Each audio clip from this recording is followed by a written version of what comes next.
So good morning, welcome to Sarit classes. Now we are going to start our next lecture of oceanography. That is lecture number 3.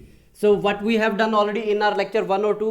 पहले में तो हमने क्या किया था introduction, और इसके अंदर हमने क्या कंबाइन किया था, क्या क्या जो पूरा हमने जियोमॉर्फोलॉजी किया था, जियोमॉर्फोलॉजी को कंबाइन किया था ओशनोग्राफी के इंट्रोडक्टरी पार्ट के साथ. और लेक्चर नंबर 2 काफ़ी इंपॉर्टेंट था, बेस था, क्योंकि इसके अंदर मैंने किन किन चीज़ों के बारे में बताया है. कॉन्टिनेंटल सेल्फ के बारे में बताया है. ठीक है, अब ये जो कॉन्टिनेंटल सेल्फ है इसके अंदर और सारी चीज़ें मैंने बताई थी कि कॉन्टिनेंटल जो सेल्फ है उसके फीचर क्या है, मतलब उसका कैरेक्टरिस्टिक फीचर क्या है. फिर उसके बाद ओरिजिन के ऊपर बात हुई थी. ओरिजिन इसके अंदर मैंने 4 तरीके से बताया था, या तो इरोजन होगा, या फिर डिपोजिशन होगा, या फिर सब्सिडेंस, फॉल्टिंग या टिल्टिंग.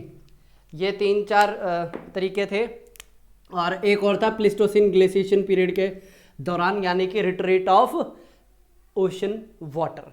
ठीक है, ये था बेसिक जो हमने 4 चीज़ें की थी. और बताइए इसके बाद क्या किया था. फिर हमने जो ये कॉन्टिनेंटल सेल्फ है इसके यूजेज क्या हैं. ठीक है, इसके यूजेज क्या है उसके ऊपर हमने बात की थी. यूजेज को हमने किस किस पर प्रोस्पेक्टिव से देखा था. एनर्जी के प्रोस्पेक्टिव से देखा. ठीक है, फिर उसके बाद हमने रिसोर्स के प्रोस्पेक्टिव से देखा, फिर नेविगेशन के प्रोस्पेक्टिव से देखा. जब हम एनर्जी की बात कर रहे थे इसके अंदर आपको कन्वेंशनल और अनकन्वेंशनल दोनों मिल रही थी. अनकन्वेंशनल में कौन सी थी, टाइडल एनर्जी थी. ठीक है, और इसके अंदर मैंने आपको एक एग्जांपल भी दिया है किस तरीके से समुद्र के पानी को यूज़ किया जा रहा है. ट्विन टरबाइन लगा रखे जिसमें पानी जब आता है टरबाइन तब भी घूमती है, पानी जाता है टरबाइन तब भी घूमती है. ठीक है, तो इससे क्या है उनके पास ग्रीन एनर्जी मिल पा रही है. यहाँ तक ये था हमारा क्या पिछला लेक्चर, लास्ट लेक्चर जो हमने यहाँ तक किया था. उसके 2 पॉइंट्स थे, वो समय की बोलते हैं ना कि लिमिटेशन की वजह से नहीं हो पाए. 2 पॉइंट कौन से थे. एक तो सबमरीन कैनियन, वैसे ऑलरेडी हम उसके ऊपर बात कर चुके थे सबमरीन कैनियन के ऊपर लेक्चर नंबर 1 में. सबमरीन कैनियन और एबेसल प्लेन, बस ये 2 चीज़ें रह गई थी. और इन बिटवीन ये जितना कुछ मैंने करवाया था हर एक का मैंने आपको डायग्राम प्रोवाइड किया था. बताइए येस और नो. तो इसी के साथ जो आज हमारा लेक्चर नंबर 3 रहेगा इसमें सबमरीन कैनियन को हम कंटिन्यू करते हुए लेके चलेंगे लास्ट जो ओशनोग्राफी के अंदर मेजर हमारे जो ओशंस है ना उनको कवर करेंगे. तो चलिए आज का अपना लेक्चर करते हैं स्टार्ट. और मुझे ये बताइए कि हमारी बॉडी के अंदर जो वाटर है, बोलते हैं कि ह्यूमन जो बॉडी है वो किसकी बनी, उसके अंदर 70% पानी है ना. ये पानी कैसा है, सॉल्टी, स्वीट, मेराइन, ब्राइन. ठीक है, कैसा है बताइएगा सर्च करके. अगर आपको कहीं पर मिले तो बताइएगा कि हमारे शरीर के अंदर जो 70% पानी है वो कैसा है. ठीक है, उसका टेस्ट कैसा है. अब आप बोलेंगे सर स्वीट पानी पीते हैं तो स्वीट ही होगा ना. देखिएगा, आप रिसर्च कीजिएगा, बहुत बढ़िया बढ़िया चीज़ें आपको पता चलेंगी. करें फिर आज का काम स्टार्ट. ठीक है, तो आज का हमारा पहला टॉपिक है सबमरीन कैनियन. ठीक है, मैं शॉर्ट फॉर्म में लिख रहा हूँ सबमरीन कैनियन. अब आप मुझे एक बात बताइए, क्या आपको पहला लेक्चर जो मैंने करवाया था वो याद है. बोलिए यस और नो. पहला लेक्चर जो मैंने आपको करवाया था,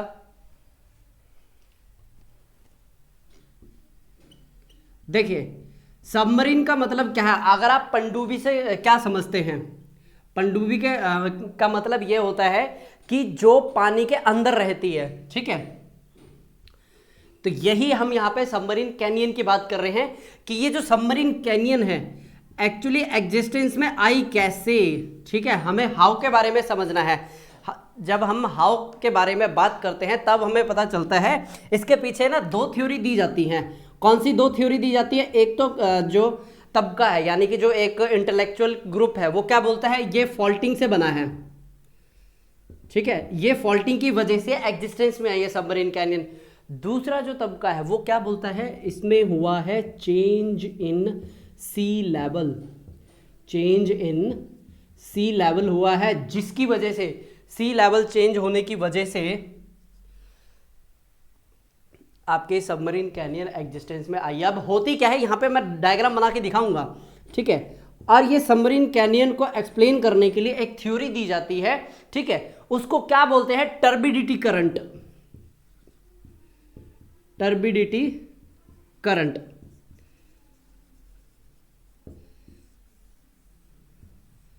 लगता है मार्कर के जो इंक है वो खत्म हो रही है. ठीक है, तो यानी हमारे पास दो यहाँ पे क्या बताए गए हैं, तरीके बताए गए कि सबमरीन कैनियन कैसे बन सकती है, या तो फॉल्टिंग से या फिर सी लेवल चेंज हुआ है। सी लेवल चेंज कब होगा और क्यों होगा ये आप मुझे बताइए। सी लेवल चेंज इसलिए होगा ना क्योंकि जब ग्लेशियर, जब हिमयुग आता है, प्लेस्टोसीन आइस एज आता है, तो समुद्र का पानी क्या होता है, पीछे जाता है कि नहीं जाता। समुद्र का पानी जब पीछे गया तो नदियां क्या हो जाती हैं, ओल्ड एज के अंदर। याद कीजिए जियोमॉर्फो के लेक्चर्स को, रिजुविनेशन, रिवर रिजुविनेशन कंसेप्ट किया है ना।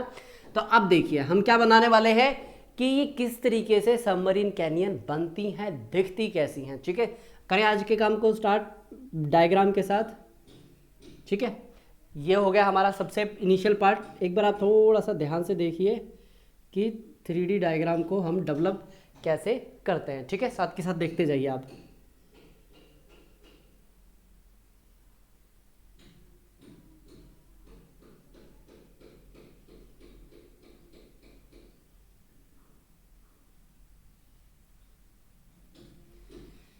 ये हम क्या लेके चल रहे हैं, एक ब्लॉक लेके चल रहे हैं जिसके अंदर हम क्या बनाने वाले हैं, सबमरीन कैनियन की यहाँ पे एक डिपिक्शन तैयार करने वाले हैं। ठीक है, एक मिनट रुकिए।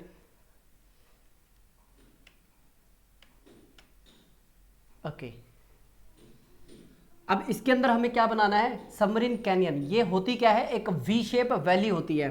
ठीक है, तो चलिए बना लेते हैं इसके अंदर वी शेप वैली।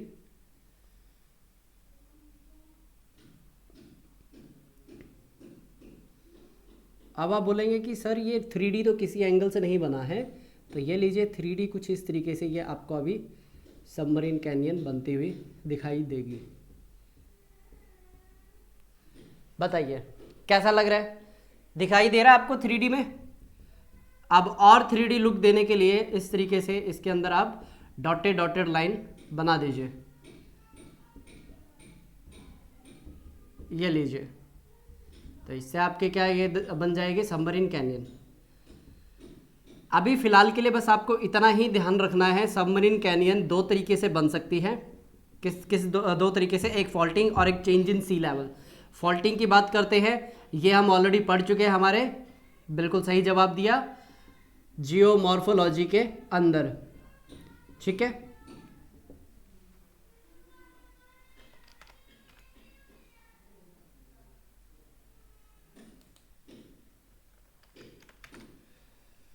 ओके। बीच में थोड़ा सा ये टेक्निकल डिस्टरबेंस आ गई थी। हाँ, तो ये हमारी क्या कहलाएगी, सबमरीन कैनियन कहलाती है। ठीक है, सबमरीन कैनियन। ठीक है, ये सबमरीन कैनियन बेसिकली कैसे बनती है, ये सिंपल सा जो एक्सप्लेनेशन है ना, इसके द्वारा दिया जाता है। कौन सी थ्योरी का मैक्सिमम यूज किया जाता है, चेंज इन सी लेवल। ठीक है, चेंज इन सी लेवल की वजह से ये सबमरीन कैनियन बनती है। बिल्कुल सही जवाब दिया आपने।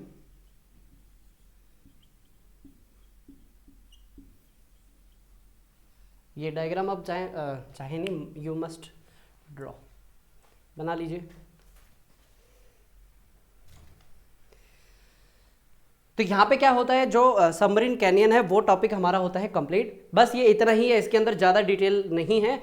बस इतना पता होना चाहिए कि सबमरीन कैनियन और कुछ नहीं है, जो रिवर रिजुविनेशन के टाइम पे, जहाँ पे रिवर ये होता है ना सीक्वेंस, यूथ, मैच्योर और ओल्ड एज।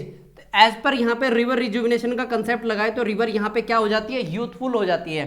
तो यूथफुल स्टेज में आपको पता है क्या बनाती है रिवर, वी शेप वैलीज बनाती है कि नहीं बनाती है। वही काम यहाँ पे क्या कर रही है, रिवर कर रही है। लेकिन हुआ क्या है, यहाँ पे पानी पीछे गया है ग्लेशिएशन की पीरियड पे, तो जब ग्लेशिएशन खत्म होगा पानी वापस आएगा कि नहीं आएगा, आएगा। ठीक है, तो जब ये पानी वापस आएगा तो इसकी वजह से क्या होगा बताइए, इसकी वजह से होगा ये कि जितना भी यहाँ पे वी शेप वैली बनाई गई थी रिवर रिजुविनेशन के दौरान, वो सारी आ जाएगी पानी के नीचे।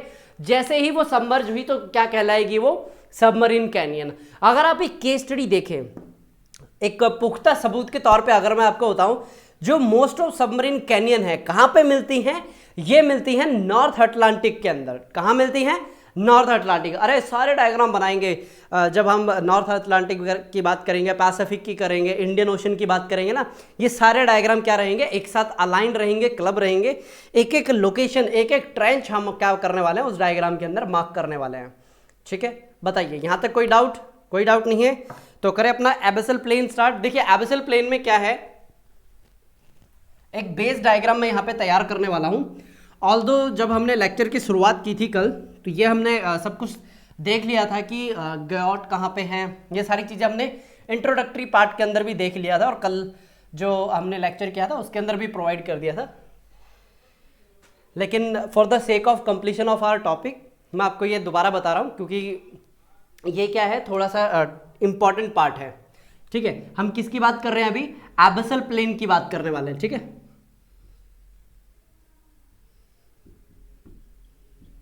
अब ये जो एबेसल प्लेन है इसको और क्या बोला जाता है, इसको बोला जाता है डीप सी प्लेन।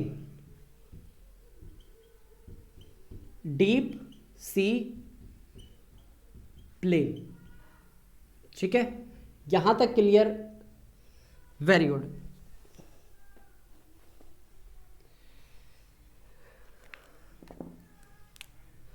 अभी देखिए इसको बनाना स्टार्ट करते हैं। इसके अंदर आपको पूरा प्रॉपर ना प्लेट भी बनानी है साथ के साथ। ठीक है, इसलिए मैं आपको दोबारा बनवा रहा हूँ। जो हमने मॉर्निंग जो आपको सुबह जो एक लेक्चर बना के दिया था मैंने, अभी 9 बजे आपको मिला है, ये मैं दूसरा लेक्चर रिकॉर्ड कर रहा हूँ अभी। तो मॉर्निंग में जो लेक्चर दिया था उसके अंदर मैंने आपको कॉन्टिनेंटल राइज स्लोप ये बना के आपको दिखाया था, यस और नो दिखाया था। अब मैं क्या कर रहा हूँ, यहाँ पे प्लेट्स के साथ पूरी यहाँ पे बना के दिखा रहा हूँ ताकि आपको हो एबेसल प्लेन एक फाइनल डायग्राम आपको मिल जाए। ठीक है, इसको क्या करेंगे, इधर लेके आते हैं। ठीक है, लाइन अगर थोड़ी ऊपर नीचे हो तो कोई टेंशन की बात नहीं है, क्योंकि जो पहाड़ होते हैं वो कभी सीधे नहीं होते हैं भाई, वो ऊपर नीचे ही जाते हैं।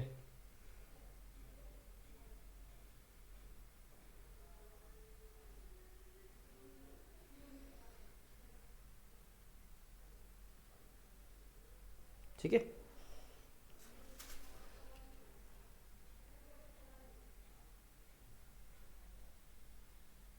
अब यहां पे हम क्या करने वाले हैं,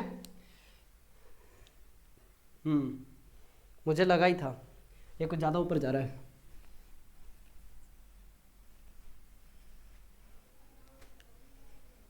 अब यहाँ पे इन प्लेट्स को क्या करने वाले हैं, हम कोलाइड करके एक प्रॉपर स्ट्रक्चर बना के दिखाएंगे कि प्रॉपरली जो आपकी एबेसल प्लेन होती है वो दिखती कैसी है।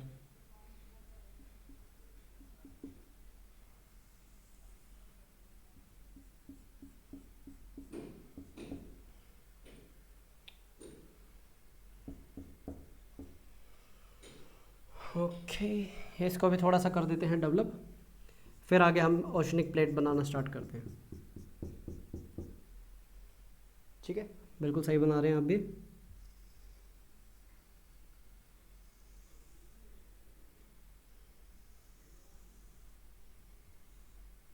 अभी देखिए मेरा इसमें हो क्या रहा है, वो वाली प्लेट मेरी ऊपर है। ठीक है, चाहे तो आप ऐसे बना सकते हैं, क्योंकि मैं थोड़ा सा ऐसा डिपिक्ट करना चाह रहा हूँ कि जो एक जो पोर्शन है ना वो नीचे दब रहा है। ठीक है, बना लिया यहाँ तक। ठीक है, ये फिर आपको क्या शो करनी है, मिड ओशनिक रिज आप यहाँ पे शो कर सकते हैं। ठीक है, थोड़ा सा गैप छोड़ना है आपको, ट्राई कीजिएगा बिल्कुल हूबहू वैसे ही आप यहाँ पे स्ट्रक्चर बनाइएगा। ठीक है,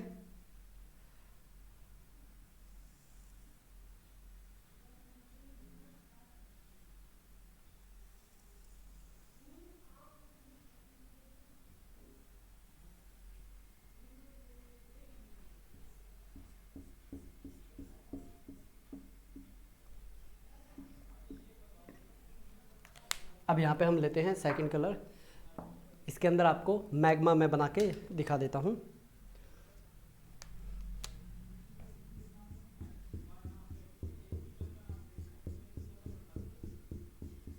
मैग्मा बनाना है इसके अंदर। ठीक है, विदाउट मैग्मा काम नहीं चलेगा।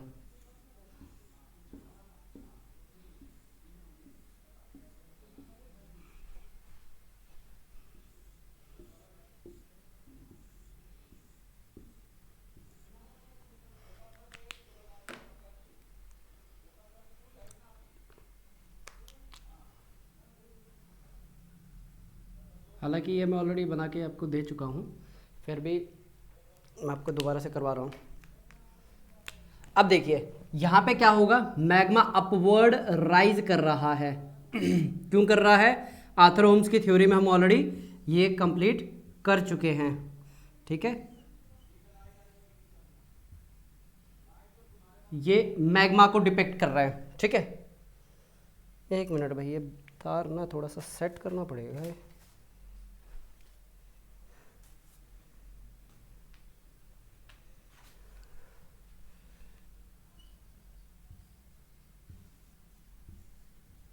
आई थिंक इतना तो आपको याद रहेगा, मतलब याद होगा क्या, दोनों अगर करंट अपोजिट डायरेक्शन में जा रहे हैं तो कौन सी प्लेट होती है वो, डाइवर्जेंट या कन्वर्जेंट? बिल्कुल सही जवाब दिया, कन्वर्जेंट प्लेट होती है ना बेटा? रिवाइज नहीं कर रहे हो, डाइवर्जेंट प्लेट बाउंड्री होती है वो, ठीक है। अभी बताइए ये जो मैंने बनाया है ये डाइवर्जेंट है या कन्वर्जेंट है? ये बताइए।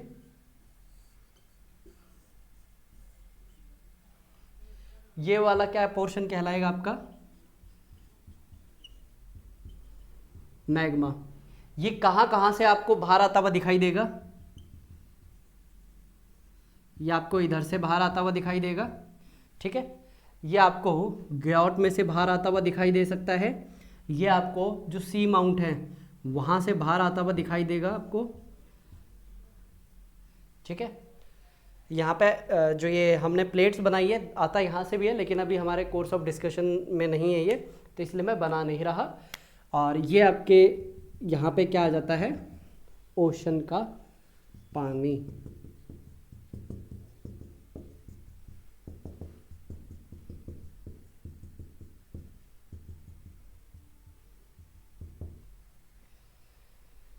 हाँ, मैं थोड़ा सा नामकरण भी आपको बता देता हूँ। ये वाला जो पोर्शन है ये है ट्रेंच, ठीक है। वो ट्रेंच हो गया। ये है सी माउंट, ठीक है। सी माउंट के नेक्स्ट ये जो फ्लैट है इसका क्या नाम बताया था मैंने? गयोट, ठीक है। एक मिनट, गयोट ये बताया था। गयोट के आगे बताइए, mid oceanic ridge. Short form में इसको लिखते हैं MOR, मिड ओशनिक रिज, ठीक है। लिख लीजिए। फिगर का नाम एबसल प्लेन है, ठीक है। यह है फिगर का नाम, ऊपर लिख रखा है ऑलरेडी। ये लीजिए मोर सैलिटी का। अभी इसके बाद हम पता क्या करने वाले हैं? इसके बाद हम करने वाले हैं जितनी भी ट्रेंचेस बनती है ना वो मैं आपको बताने वाला हूं, ठीक है। जैसे आपकी रॉकीज माउंटेन है, एंडीज माउंटेन है, जहाँ पे ये कोलाइड होते हैं, कौन सी ट्रेंच आपको वहाँ पे बनती हुई दिखाई देगी, ठीक है। वो हम बनाने वाले हैं, ठीक है। एक बार और देख लेता हूँ बीच में कुछ और पॉइंट मिस तो नहीं हो गए जो बताने हैं आपको, ठीक है। बिल्कुल सही चीज़ें चल रही हैं। आई होप आपने बना लिया है ये। क्या इसको मैं इरेज कर दूं? बिल्कुल सही जवाब दिया आपने, ये अभी इरेज होने वाला है। ये डिपेक्ट ये कर रहा है कि ये कंसिस्टेंटली अपवर्ड मूव कर रहा है, ठीक है। अगर किसी बच्चे को ये लग रहा है कि मैंने अभी तक ये नहीं बोला कि मिड ओशनिक रिज में fissure type of volcanic eruption होंगे, मैं कहीं भूल तो नहीं गया? देखो बेटा ये ऑलरेडी मैं बता चुका हूँ किसके अंदर, जियोमॉर्फो के, उसके अंदर मैंने 4 बार बताया है ये, ठीक है, विद डायग्राम।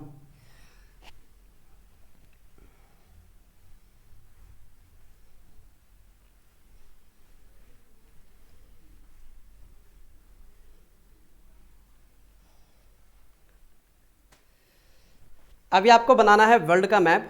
तरीका हमने ऑलरेडी सीखा हुआ है, किस तरीके से बनाते हैं हम वर्ल्ड के मैप को। यहाँ से स्टार्ट करते हैं, ज़्यादा बड़ा नहीं बनाएंगे,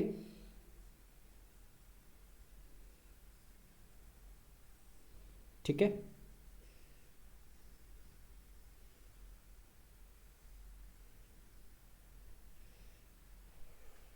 टेढ़ा बन गया, चलिए इसको सीधा कर देते हैं।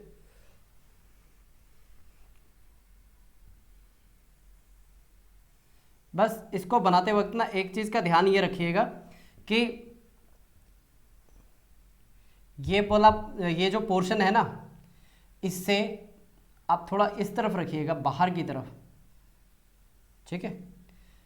क्योंकि जो ऊपर जो पोर्शन है ना नॉर्थ अमेरिका की, ये प्लेट ज़्यादा फास्ट मूव कर रही है, ठीक है। तो ये हमारे डायग्राम के अंदर भी शो होना चाहिए।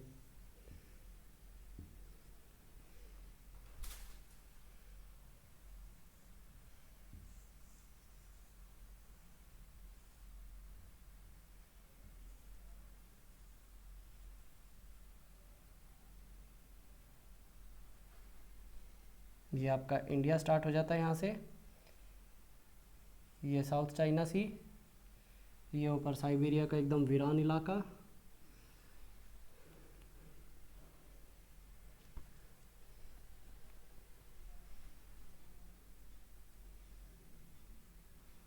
ज़्यादा ऊंचा हो गया, इस लैटिट्यूड पे आएगा।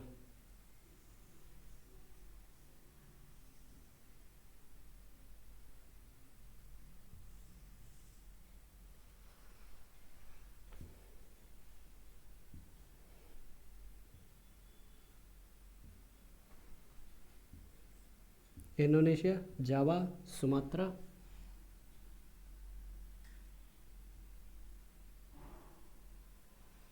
और ये है आपका बोर्नियो आइलैंड, जापान, ठीक है। यहाँ पे आपका फाकलैंड आइलैंड आ जाएगा, ठीक है। यहाँ पे ग्रैंड बैंक आ जाएगा। चलिए ये स्टेप बाय स्टेप जब हम करेंगे ना आइलैंड वाली चीज़ें करेंगे तब आपको मैं बता दूंगा। अब आप थोड़ा ध्यान से देखिए, ये वाला जो पोर्शन है ये रॉकीज़ का पोर्शन है, ठीक है। किसका पोर्शन है? रॉकीज़ का, यहाँ तक का। ये वाला जो पोर्शन है ये है एंडीज़ का, ठीक है। और ये यहाँ से लेकर के इधर तक जो पोर्शन है ये आपका आ जाता है पैसिफिक प्लेट नीचे सबडक्ट हो रही है, ठीक है। पैसिफिक प्लेट नीचे सबडक्ट हो रही है, नाम लिख देता हूँ मैं यहाँ पे। ये हो गया रॉकीज, ये है एंडीज, ट्रेंच भी बनानी है अभी अपने को, हाँ ये पूरा आप बना लीजिएगा। कैरेबियन आइलैंड, इसके ऊपर हम ट्रेंच बनाएंगे, कौन सी है? नायरिस ट्रेंच, और इसी को ही प्यूर्टो रिको ट्रेंच भी बोला जाता है। बना लिए यहाँ तक? ट्रेंच बनाते हैं। चलिए, ट्रेंच बनाने का हमेशा ये डिपिक्शन होता है, ठीक है, ध्यान रखिएगा हमेशा। न्यूजीलैंड छोड़ दिया हमने, यहाँ पे न्यूजीलैंड है, ठीक है, नीचे। और न्यूजीलैंड के पास ही क्या है? टोंगो ट्रेंच है। ये आ गया न्यूजीलैंड, और इसके पास ही आ जाती है टोंगो ट्रेंच।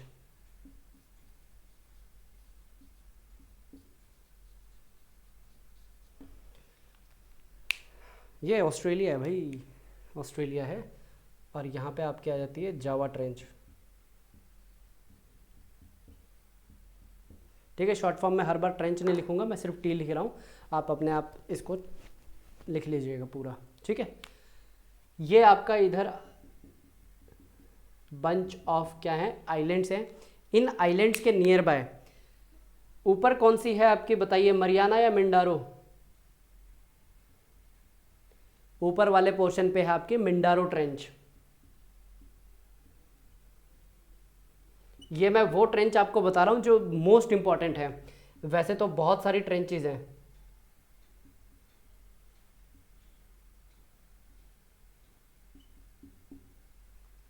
कुरिल ट्रेंच भी आती है, और ये आपके पेरुचिली ट्रेंच है यहाँ पे,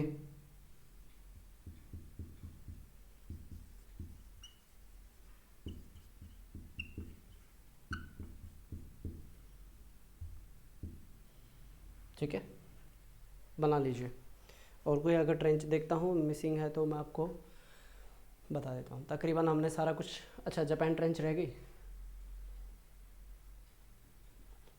देखिए जापान के पास बहुत ज़्यादा ट्रेंचेज हैं, हमने क्या किया, उन कलेक्टिवली सभी को क्या कर दिया, यहाँ पे नामकरण कर दिया है जापान ट्रेंच,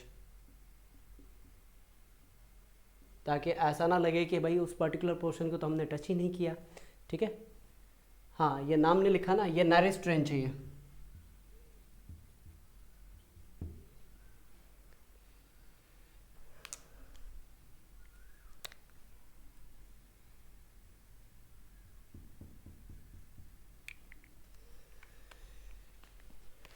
ये है मिडल अमेरिकन ट्रेंच।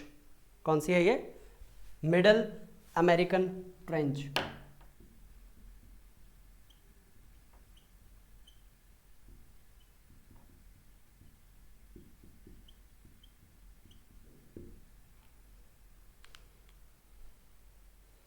यहाँ पे मेजर जो पोर्शन है आपकी ट्रेंचेस का वो हो चुका है ख़त्म। और बहुत आती हैं भाई, बहुत आती हैं इसके अंदर, जैसे कि यहाँ पे आपकी कुरिल ट्रेंच भी आती है, ठीक है।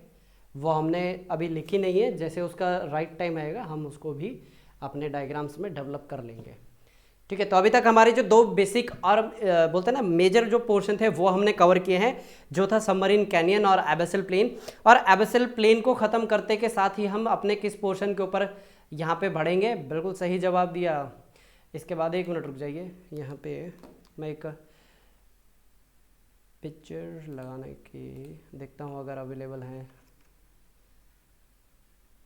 चलिए वो मैं आपको करवाऊँगा, सबसे लास्ट में पिक्चर शो कर दूंगा मैं सारे यहाँ पे जितने भी ओशंस हैं ना उनकी। चलिए, तो आपको बेसिक ये जो 3-4 चीज़ें हैं ना, जैसे mid oceanic ridge, continental shelf, ठीक है। मिड ओशनिक रिज हम कई बार कर चुके हैं किसके अंदर? जियोमॉर्फो के अंदर, तो यहाँ पे मैंने इसलिए आपको करवाया नहीं। और जो कॉन्टिनेंटल जो थी ना शेल्फ, वो इंपॉर्टेंट थी, तो वो मैंने आपको करवा दिया है अलग से। अब देखिए जो हमारी यहाँ पे जो कोर्स ऑफ डिस्कशन होगा, स्टडी होगी किसकी? यहाँ पे हम कोर्स ऑफ डिस्कशन और स्टडी की बात कर रहे हैं अटलांटिक की, ठीक है। जो बॉटम रिलीफ है किसके? अटलांटिक ओशन की। 1 मिनट में ये ना साइड में रख ही देता हूँ जो काम नहीं कर रहे।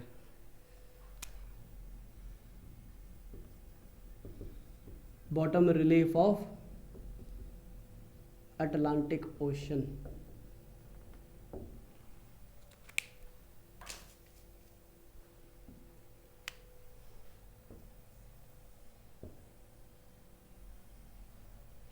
अब देखिए इसके अंदर हम कौन सी चीज़ें पढ़ने वाले हैं। सबसे पहले शेप। अच्छा, पहले इंट्रोडक्शन दे दूं मैं इसका। अगर आप इसमें किसकी बात करें, सबसे पहले अगर आप साइज़ के ऊपर इसकी बात करें, अटलांटिक ओशन की, डायग्राम बनाएंगे, टेंशन मत लीजिए, डायग्राम बनाया जाएगा। अगर आप इसके साइज़ की बात करें और परसेंटेज के हिसाब से बात करें, तो जो पूरे ग्लोब का ओशन है कितना परसेंट ये एक्वायर करता है? 22% इसके साइज़ में आता है। मतलब इसकी जो वॉल्यूम लगा लीजिए, जो क्वांटिटी लगा लीजिए जो इसके पास आती है वो है 22%। उसके बाद अगर हम यहाँ पे बात करते हैं किसकी? शेप की। बताइए इसकी शेप कैसी है? इसकी शेप है एस, ठीक है, एस शेप है इसकी। अब ये एस शेप क्यों है? क्योंकि जो ऊपर वाली प्लेट है, जो कि नॉर्थ अमेरिकन प्लेट है, वो ज़्यादा स्पीड से मूव कर रही है कंपैरेटिवली नीचे वाली प्लेट से। और यहाँ पे अगर हम बात करें किसकी? एवरेज डेप्थ की, तो इसकी एवरेज डेप्थ कितनी आती है? 4000 मीटर, यानी कि 4 किलोमीटर की गहराई इसकी आती क्या है? एवरेज डेप्थ आती है। बताइए यहाँ पे एस शेप का चाहे तो आप इस तरीके से लिख लीजिए, जो नॉर्थ अमेरिकन प्लेट है, नॉर्थ अमेरिकन प्लेट फास्ट है, ठीक है, और साउथ अमेरिकन प्लेट स्लो है। आप इस तरीके से भी लिख सकते हैं। यहां तक तो आपको ये सारी चीजें होगी बिल्कुल क्लियर, ठीक है। क्या अभी इसका हम एक डायग्रामेटिक फॉर्मेट में देखिए कि कहाँ पे टेलीग्राफी प्लेटू है और कहाँ पे चैलेंजर राइज आएगा, ठीक है।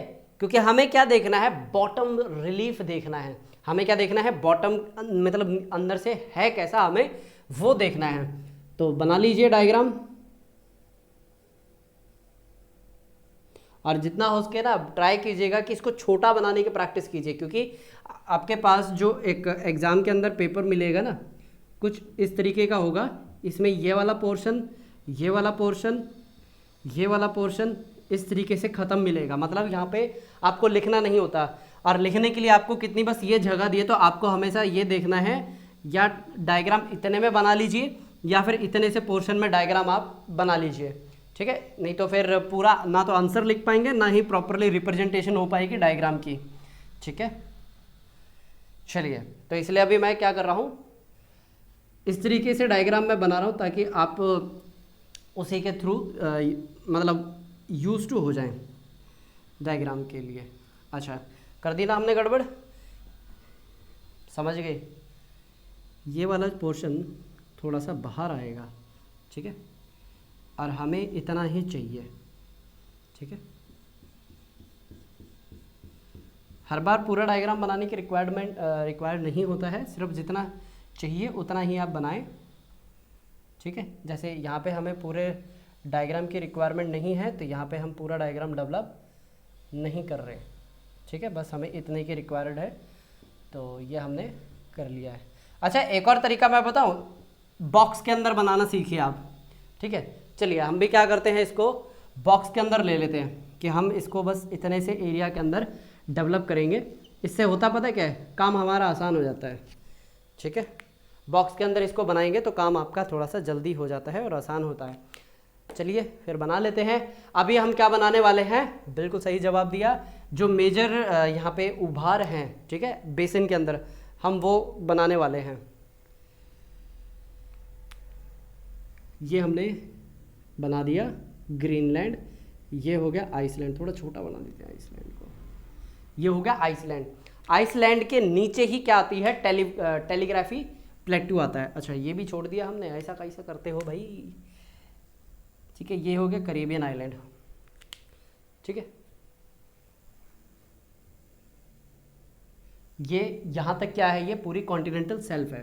तो इसको थोड़ा सा फिर हम क्या करें, इस तरीके से लेते हैं। इसके बाद ये एक एस शेप आपको डेवलप होती हुई दिखाई देगी, ये कुछ इस तरीके से यहाँ तक, ठीक है। ध्यान से आप इसको बनाते चलिए। ये आ गया टेलीग्राफी प्लेट्यू, और यहाँ पे आपने क्या गौर किया, इधर ये जाके टेपर हो गया है। ये क्या हो गया, ये बिल्कुल सही जवाब दिया आपने, टेपर हो गया है। लेकिन उसके बाद ये यहाँ पे आके क्या हुआ है, थोड़ा सा ब्रॉड हुआ है। यहाँ पे आके क्या हुआ है, ये थोड़ा ब्रॉड हुआ है। कुछ इस तरीके से ही आपको बना के चलना है, और आगे जाके आपको यहाँ से कुछ ऐसे कनेक्ट करते हुए चलना है। ये हमने क्या बनाई है, ये कॉन्टिनेंटल शेल्फ बनाई है, और इसको आगे जाके हम इस तरीके से जोड़ रहे हैं। बिल्कुल एग्जैक्ट ऐसा ही आपको यहाँ पे भी ऐसे बनाते हुए चलना है। ये किसको डिपिक्ट कर रही है, ये डिपिक्ट कर रही है कॉन्टिनेंटल शेल्फ, और ये बीच में आपकी जो मिड ओशनिक रिज है उसको भी ये शो कर रही है। इसके अंदर हम अलग अलग नाम देने वाले हैं, जैसे कि ये वाला है आपका चैलेंजर राइज, यहाँ पे आपका डॉल्फिन राइज आ जाता है, फिर आपका ऊपर टेलीग्राफी प्लेट्यू आ जाता है, ठीक है। ये हम अलग अलग नाम देने वाले हैं। और जैसे ऊपर आपका आता है हडसन बे, फिर उसके बाद लैब्राडोर अलग से जो करंट होता है उसकी बात होती है, उसकी बात कर रहा था मैं। इस तरीके से आप मार्किंग कर लीजिए।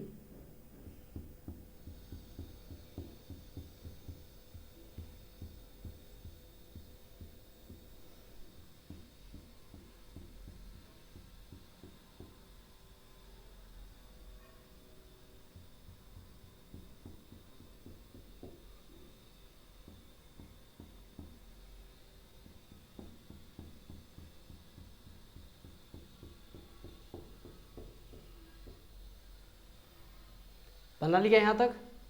चलिए नाम लिखना स्टार्ट करें फिर इसका।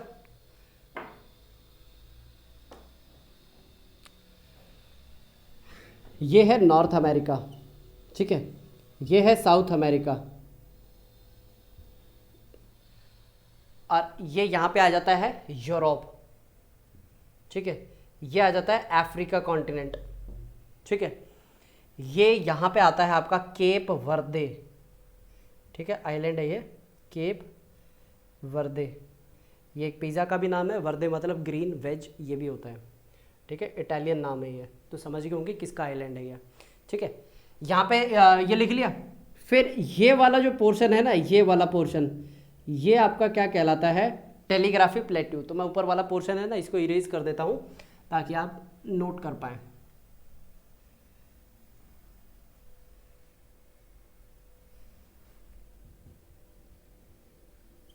इसका नाम क्यों पड़ा था बता देते हैं।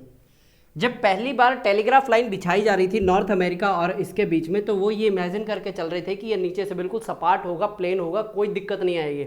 लेकिन जब यहाँ पे तार बिछाने लगे तब उनको पता चला कि भाई नीचे कहीं ना कोई पहाड़ी है, उभार है, ठीक है। क्योंकि जब ये तार बिछा रही थी अनइवन जा रहा था, क्योंकि इनकी उम्मीद थी कि भाई इतनी दूरी पे जाने पे इतना तार खत्म हो जाएगा। लेकिन कई बार क्या हुआ, तार ज़्यादा होता था खत्म, कई बार कम होता था।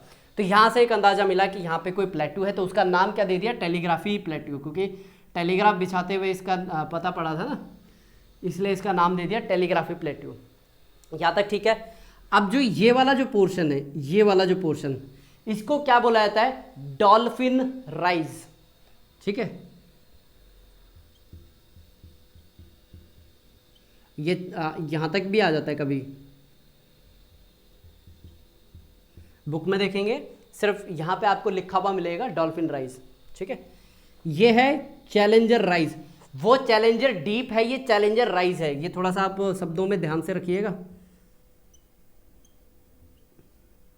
अगर कोई पूछे चैलेंजर डीप कहाँ है, चैलेंजर डीप आती है आपकी, बिल्कुल सही जवाब दिया, पैसिफिक के अंदर। चैलेंजर राइज कहाँ आता है? ये आपका आता है उसमें अटलांटिक ओशन में। ठीक है, लिख लीजिए। यहाँ पे इस तरीके से ना एक ट्रेंच बना लीजिए। अब देखिए, जैसे मेरे पास यहाँ पे जगह नहीं बच रही, एग्जाम में भी ऐसा होगा, आपके पास जगह नहीं बचेगी, तो सिंपल सा ऐसा कीजिए, मार्क यहाँ पे 1 कर दिया, यहाँ पे लिखिए 1 क्या है? प्रियोतो रिको ट्रेंच। ठीक है, इस तरीके से स्मार्ट वर्क करना होता है। हर बार क्या होता है कि हमारे पास जैसा हम डिजायर्ड चीज़ें लेके चलते हैं वैसी चीज़ें नहीं होती हैं। ठीक है, ये जो बीच में जो ये एक समुद्र टाइप में सी बचा है ना, इसको क्या बोलते हैं? शेफर्ड सी। ठीक है, ये मैं 2 लिख रहा हूँ यहाँ पे, इसको यहाँ पे मैं नोट डाउन कर रहा हूँ। इसका क्या नाम है? शेफर्ड सी।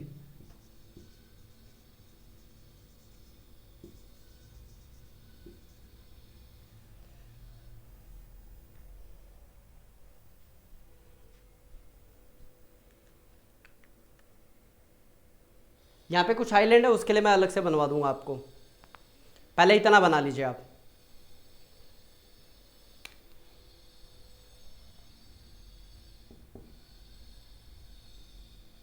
हडसन बे,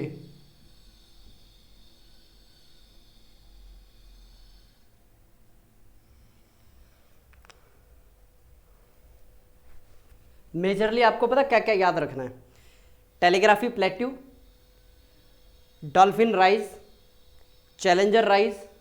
ठीक है, ये गल्फ ऑफ मैक्सिको है यहाँ पे, ये वाला जो पोर्शन है ना, 3 मार्क कर रहा हूँ यहाँ पे मैं, ये है गल्फ ऑफ मैक्सिको।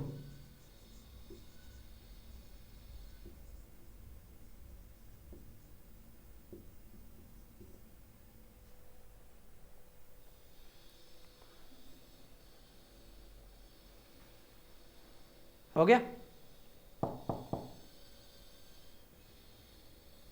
ये बाल्टिक सी है यहाँ पे।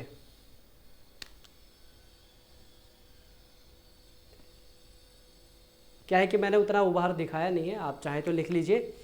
ये जो ऐसे हमारी एक कर्व आता है ना ऊपर से, ये बाल्टिक सी है, ये मेडिटेरेनियन सी है यहाँ पे। ठीक है,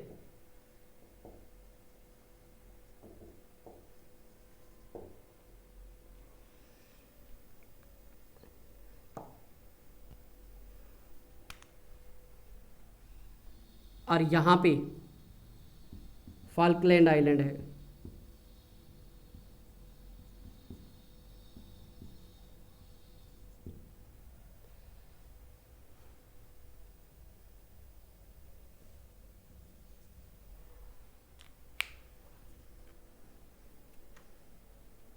चले आगे। ठीक है, तो यहाँ पे हमने देखे क्या देखा है? हमने पूरे समुद्र की बात करी, पूरे समुद्र की शेप साइज़ कितनी है? टोटल 22%। अब इस 22% को हम क्या लेके चलते हैं? पूरा 100 ले लेते हैं। ठीक है, अब इस 22% में मतलब कि हमने सबसे पहले क्या देखा? ये 100 है पूरे ग्लोब का, ग्लोब के 100 का 22% किसके पास है? अटलांटिक के पास। ठीक है, इतना हमें समझ में आ गया। तो हमने दिमाग में क्या लगाया? एक थोड़ा सा एस्टिमेट लगाया। फिर अब हम ये जानना चाहते हैं इस 22% में कॉन्टिनेंटल शेल्फ कितनी है। तो कॉन्टिनेंटल शेल्फ यानी कि CS ये कितनी आ जाती है? 13.3%। दोबारा बोलिए मेरे साथ, कॉन्टिनेंटल शेल्फ कितनी है? 13.3। ठीक है, 13.3। और यहाँ पे कुछ कुछ एरिया के अंदर क्या है, आपको वेरिएशन देखने को मिलेगा। जैसे आप यहाँ पे आते हैं, नैरो है इधर, लेकिन जब आप यहाँ पे आते हैं किसके पास? यूरोप के पास, इधर थोड़ी सी आपको क्या देखने को मिलती है? वाइडर देखने को मिलती है। ठीक है, जैसे आपका ये वाला जो एरिया है ना, ग्रैंड बैंक वाला एरिया, ठीक है, ग्रैंड बैंक एरिया है, और डॉगर बैंक, ग्रैंड बैंक और डॉगर बैंक, यहाँ पे क्या है मैक्सिमम देखने को मिलती है। इसको आप बोल सकते हैं नॉर्थ वेस्ट जो कोस्ट है वहाँ पे ज़्यादा आपको जो किसकी बात कर रहे हैं हम, कॉन्टिनेंटल शेल्फ ज़्यादा मिलती है। और जहाँ पे कॉन्टिनेंटल शेल्फ ज़्यादा है उधर आपको ज़्यादा चांसेस होते हैं कि मछलियाँ ज़्यादा मिलें, ठीक है। और फिर इसके बाद हम बात करें मिड ओशनिक रिज की, MOR, किसकी बात करें, mid oceanic ridge. Mid oceanic ridge में आपको क्या देखने को मिलेगा, आपको कुछ इस तरीके की स्ट्रक्चर देखने को मिलेगी, टेलीग्राफी प्लेट्यू, डॉल्फिन राइज और चैलेंजर राइज। और इसको अगर हम बात करें आइसलैंड से लेकर के स्कॉटलैंड तक, आइसलैंड से यहाँ से लेकर के इधर तक, अगर स्कॉटलैंड इधर तक के एरिया की बात करें तो इसको क्या बोला जाता है बताइए, विली थॉम्सन रिज इसका नाम है। क्या नाम है, Wyville Thomson ridge, Wyville Thomson ridge.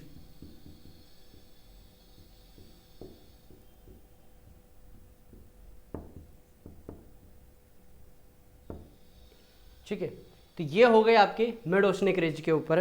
देखिए आपको जो बुक है ना फिजिकल ज्योग्राफी ऑफ इंडिया, उसी के अंदर ओशनोग्राफी का एक पोर्शन दिया हुआ है, वहाँ से आप पढ़ेंगे, बिल्कुल सूटेबल वहाँ पे वर्डिंग दी गई है।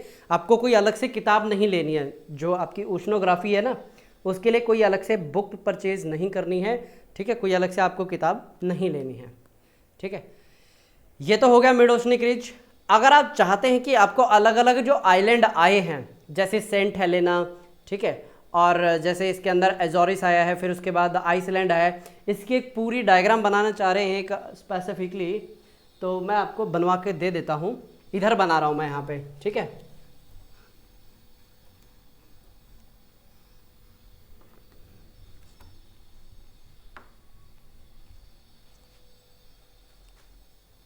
इधर देखिए, ये यहाँ से आपको लेके आना है, ये हो गया आइसलैंड के लिए, फिर यहाँ पे जैसे जो कर्व लेता है वो हो गया एजोरिस के लिए, ठीक है।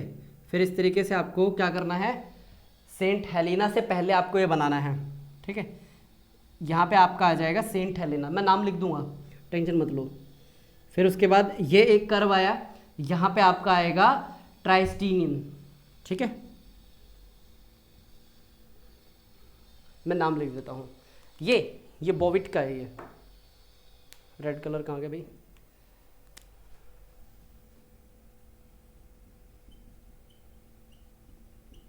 ठीक है। ये हो गया आइसलैंड,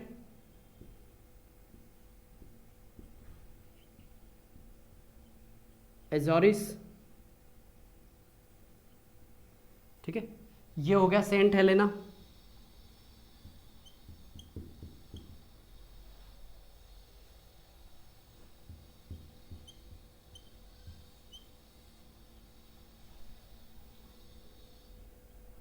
ठीक है।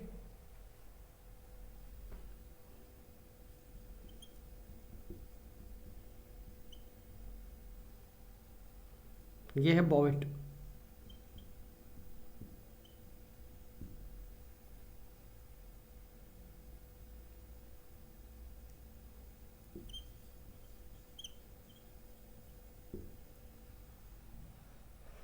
ये आपको अलग से डायग्राम बनाना है, ठीक है। जितने भी ये आइलैंड है ये सारे मैंने आपको एक ही लाइन पे बना के दे दिए हैं, डन।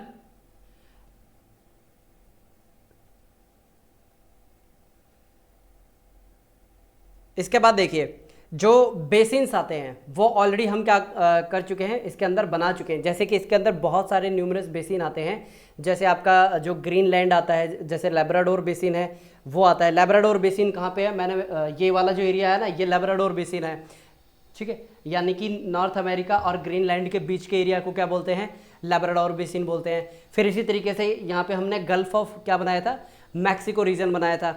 ये कौन सी दो प्लेट के बीच में, माइनर कैरिबियन प्लेट और अमेरिकन प्लेट के बीच के अंदर आता है।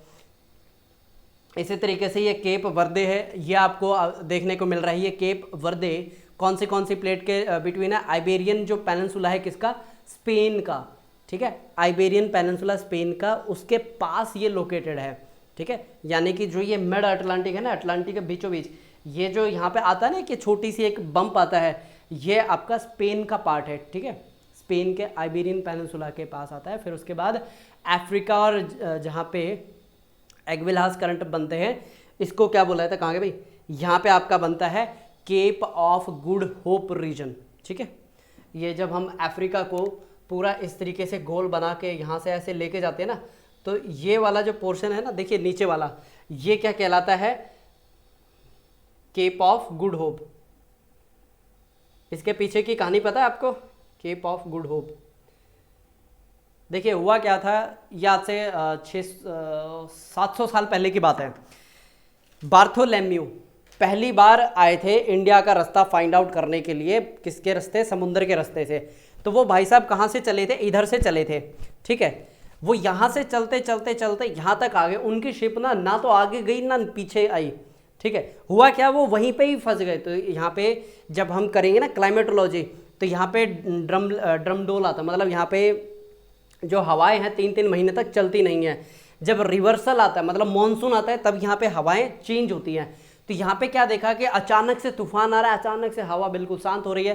तो इस जगह का नाम पता क्या दिया था, ये आपको ढूंढ के निकालना है। ठीक है, बार्थोलोम्यू ने ये जहाँ तक मुझे ध्यान है 1488 की बात है ये, 88। उसके बाद यहाँ पे जब स्पेन के राजा को पता चला, यहाँ पे नाम दिया था केप ऑफ स्ट्रोम। स्ट्रोम मतलब तूफान।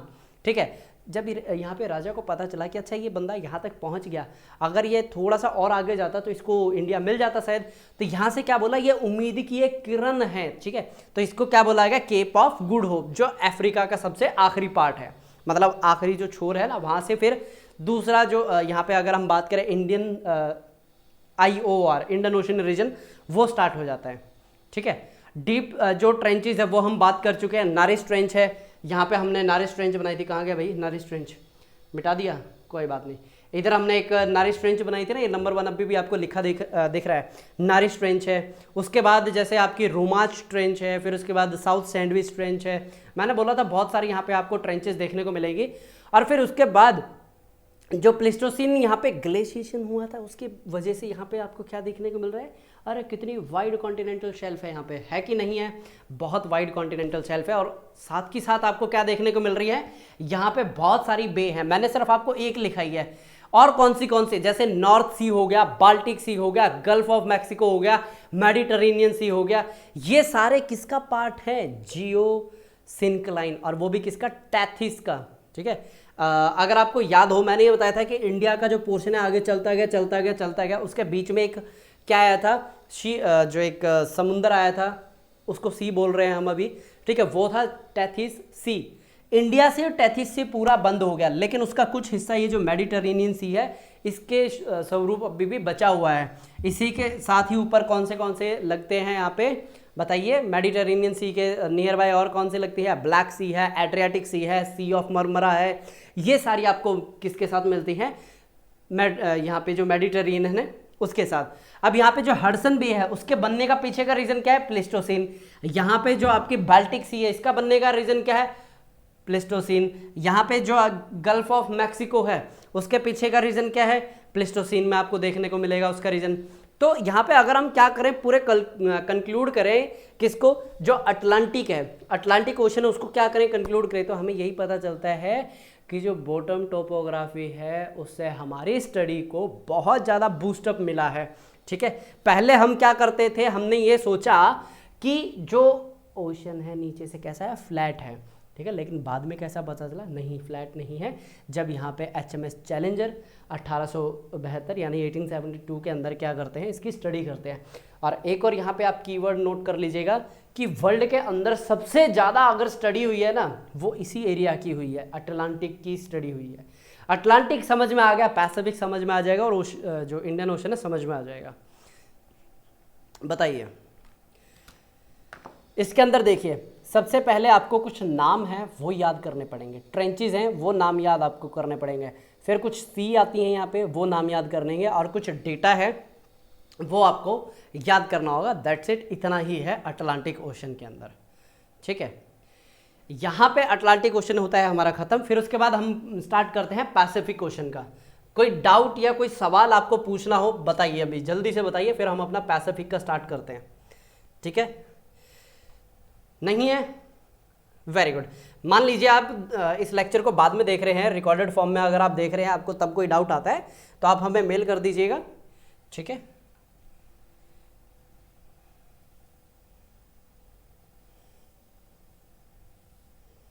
अच्छा, आप में से शायद कई बच्चों ने अगर मेल की है और कोई रिप्लाई नहीं आया है ना, तो आप मुझे आज का टाइम दे दीजिए ताकि मैं मेल को ना एक बार ठीक कर लूँ, क्योंकि मेरी वेबसाइट डिलीट हो गई थी, उसको मैंने दोबारा से थोड़ा बहुत बना है, जितना भी टाइम निकाल के मैंने बनाया है, ठीक है, उसको फिर दोबारा से मैं क्या करूँगा, ठीक कर दूँगा।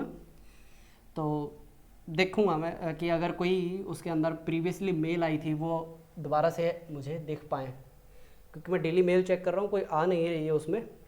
बाकी दूसरी आईडियोज़ के ऊपर आ रही है मेल, तो माइट भी उसके साथ ऐसी ही कोई प्रॉब्लम हुई है। चलिए, ये तो छोटी मोटी बात है, फिर उसके बाद ये सारे ठीक हो जाएंगे। अभी हमारा मेन टॉपिक है पैसिफिक का, ठीक है। किसकी बात कर रहे हैं? पैसिफिक की। अब देखिए, पैसिफिक का इंट्रोडक्शन, अरे भाई बहुत मायने रखता है, क्योंकि यह वर्ल्ड की 33% जो एरिया है ना सी का, उसको क्या करता है, ऑक्यूपाई करता है। वर्ल्ड के 33 जो पोर्शन, वर्ल्ड का 33% इसके पास है, और ये किसका हिस्सा है? रेमिनेंट ऑफ पेंथेलासा,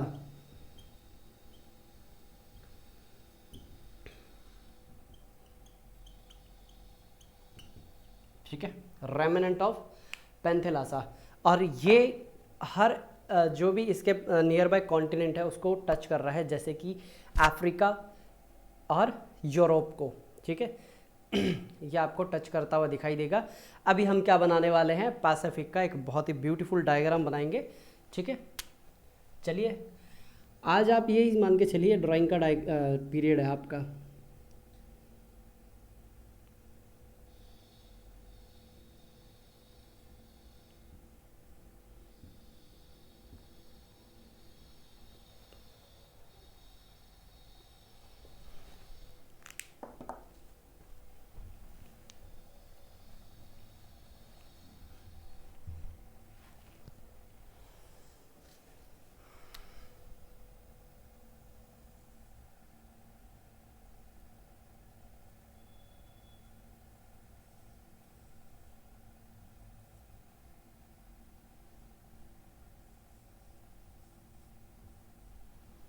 यहाँ पे आपका ऑस्ट्रेलिया आ जाएगा,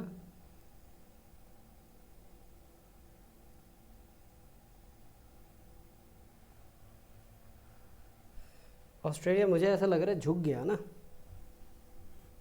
क्या करें, थोड़ा सा ऐसे।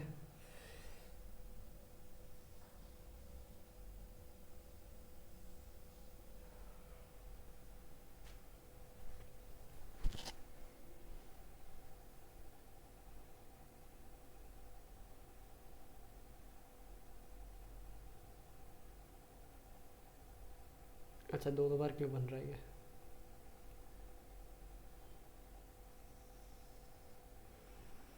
अभी हमें इसके अंदर क्या क्या ड्रॉ करना है, इसके अंदर हम ड्रॉ करेंगे कॉन्टिनेंटल शेल्फ। और आपको एक और बात बता दूं, इसके अंदर कॉन्टिनेंटल शेल्फ बहुत ही कम मिलेगी, कुछ कुछ एरिया के अंदर आपको ज़्यादा मिलेगी जहाँ पे मिड ओशनिक रिज है, ठीक है। जहाँ पे मिड ओशनिक रिज है वहाँ पे कॉन्टिनेंटल शेल्फ आपको ज़्यादा मिलेगी, ठीक है।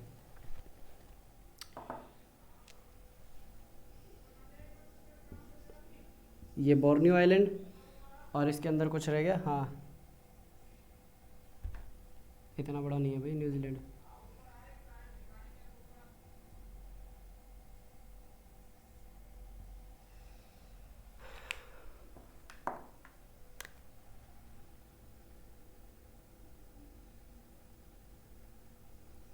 ठीक है,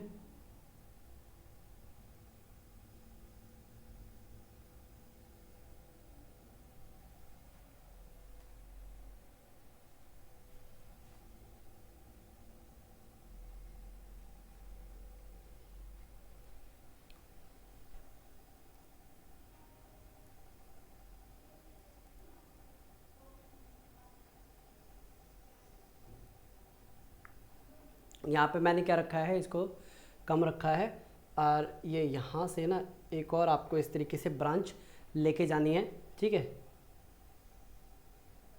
कुछ इस तरीके से, ओके। और एक ब्रांच फिर इसको यहाँ से ऐसे लेके आने, बीच में ये खाली है, ये पूरा ये जो एरिया है ना ये पूरा खाली है, क्योंकि यहाँ पे पेरूचिली ट्रेंच है। ठीक है, चलिए साथ के साथ फिर इसको शेडिंग भी कर दीजिए ताकि आपको भी अंदाज़ा हो जाए कि कौन सा एरिया खाली है। बीच में ट्रेंच बनाएंगे हम ताकि कोई भी मिस्टेक ना हो जब आप इसकी रिवीजन करें तब।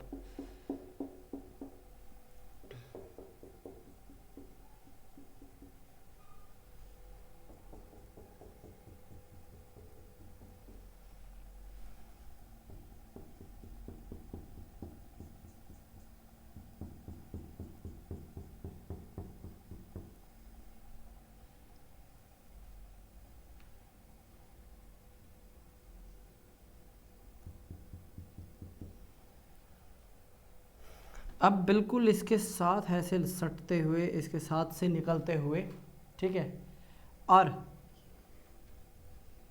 ये यहाँ से ऐसे गोल घूमते भी जाएगी और बीच में ये जो जगह है ना ये आपको खाली ही रखनी है और ये यहाँ से ऐसे गोल घूम के और ये कुछ इस तरीके से ये आएगी।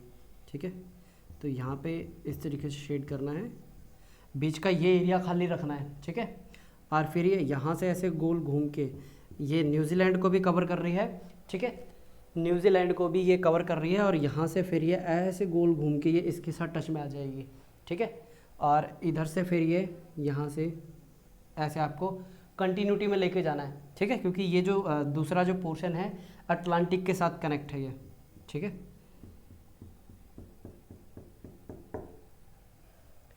अब इसके अंदर हमें क्या बनाने हैं, ट्रेंचेस ड्रॉ करनी है।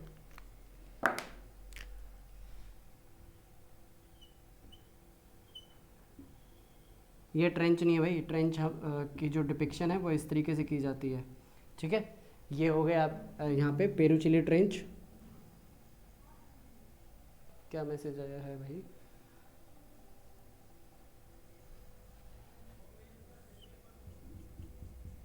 ये हो गई टोंगो ट्रेंच,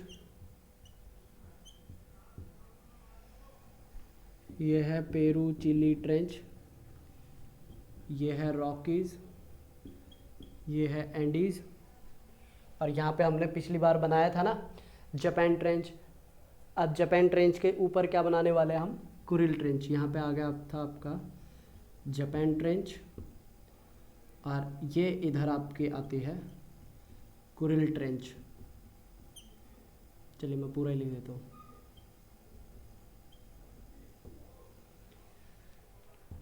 इधर तक हो गया, छोटे से कुछ टापू बनाने हैं। ऊपर आती है मिंडारो, नीचे आता है मरियाना।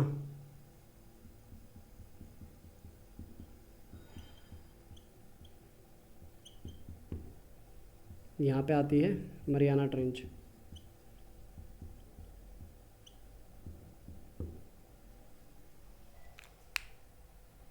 डायग्राम हमारा तकरीबन कंप्लीट हो चुका है।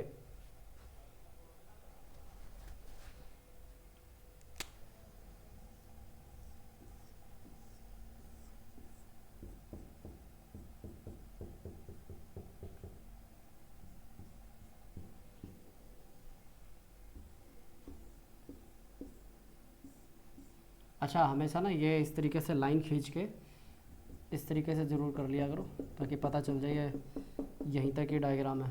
और हमेशा बॉक्स में बनाना भाई, ठीक है, बॉक्स में बनाना कर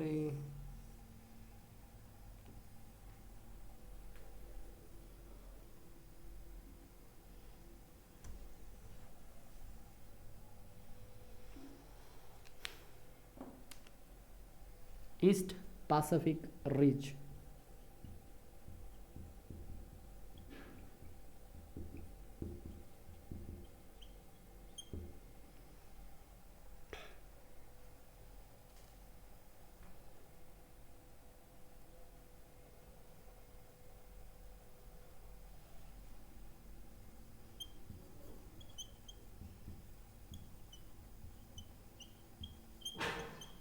साउथ चाइना सी, कौन सी जगह, ये वाली है तस्मेनिया।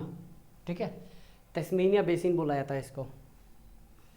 थोड़ा सा झुक के लिखना पड़ेगा।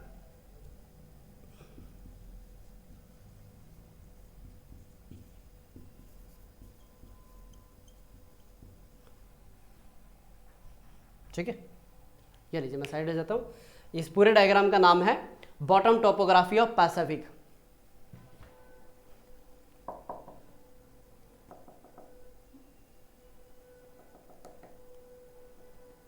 हो गया, आगे चले। हवाई, चलिए हवाई भी बना देते हैं। ये है हवाई आइलैंड।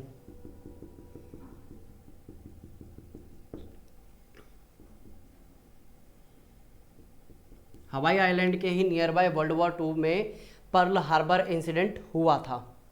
ठीक है, हवाई के नियर बाय ही एक आइलैंड था पर्ल हार्बर, वहाँ पे जापान ने क्या किया था, बॉम्बिंग की थी। जापान की आप एक बार स्ट्रेटेजी देखें ना, यहाँ से लेकर के यहाँ तक ये पूरा 3000 किलोमीटर से ज़्यादा का डिस्टेंस पड़ता है।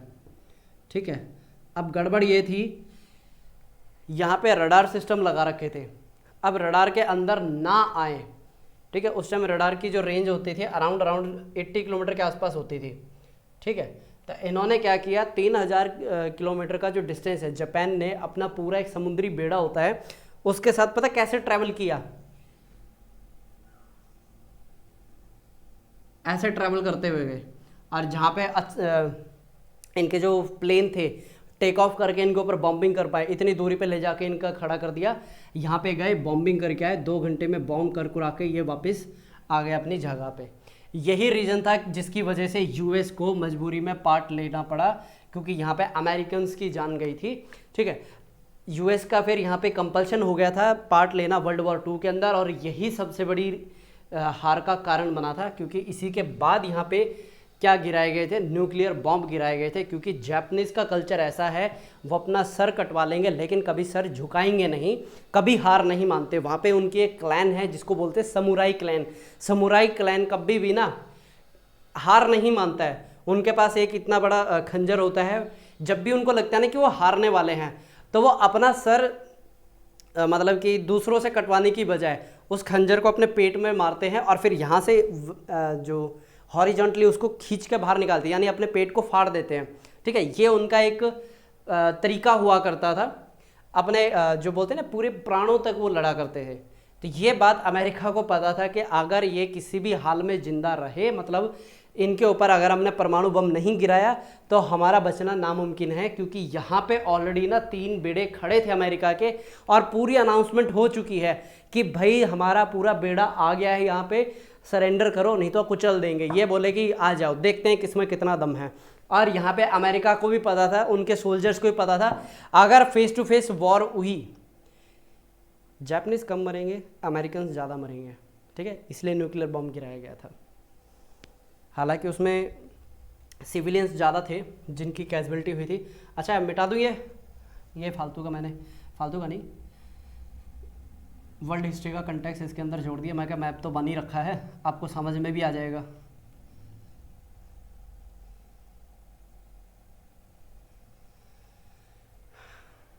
ठीक है, अब मैं थोड़ा सा क्या करता हूँ, इसके बारे में समझाना स्टार्ट करता हूँ। यहाँ पे हम किसकी बात करेंगे, कॉन्टिनेंटल सेल्फ। कॉन्टिनेंटल सेल्फ है यहाँ पे सिर्फ 5.7%, और पीछे बताइए जो अटलांटिक है, अटलांटिक की कितनी थी, 13.3% थी, इसकी है 5.7%। किसकी बात कर रहे हैं हम, कॉन्टिनेंटल शेल्फ की बात कर रहे हैं, जो कि है 5.7%। रीजन बीइंग, यहाँ पे जो प्लेट है ना सबडक्ट हो रही है, प्लेट क्या हो रही है, सबडक्ट हो रही है, पहला रीजन। और दूसरा यहाँ पे अगर हम किसकी बात करें, डेप्थ की बात करें, एवरेज गहराई की मैं बात कर रहा हूँ, यहाँ पे 5000 मीटर है। यही रीजन है कभी भी कोई भी प्लेन ना जो प्रशांत महासागर है उसके ऊपर से उड़ान नहीं भरता है। ठीक है, जब भी उड़ानें भरी जाती हैं उसका रूट पता क्या होता है, अगर अमेरिका जाना है ना तो वो यहाँ से मान लीजिए यहाँ से कोई प्लेन उड़ा है, उसको अमेरिका जाना है, वो यहाँ से कभी नहीं जाता सीधा अमेरिका में जाके लैंड करेगा, नहीं, वो इधर से जाता है, इस तरीके से ऐसे उड़ के जाएगा, यहाँ पे जाएगा और इधर फिर अमेरिका में लैंड करेगा।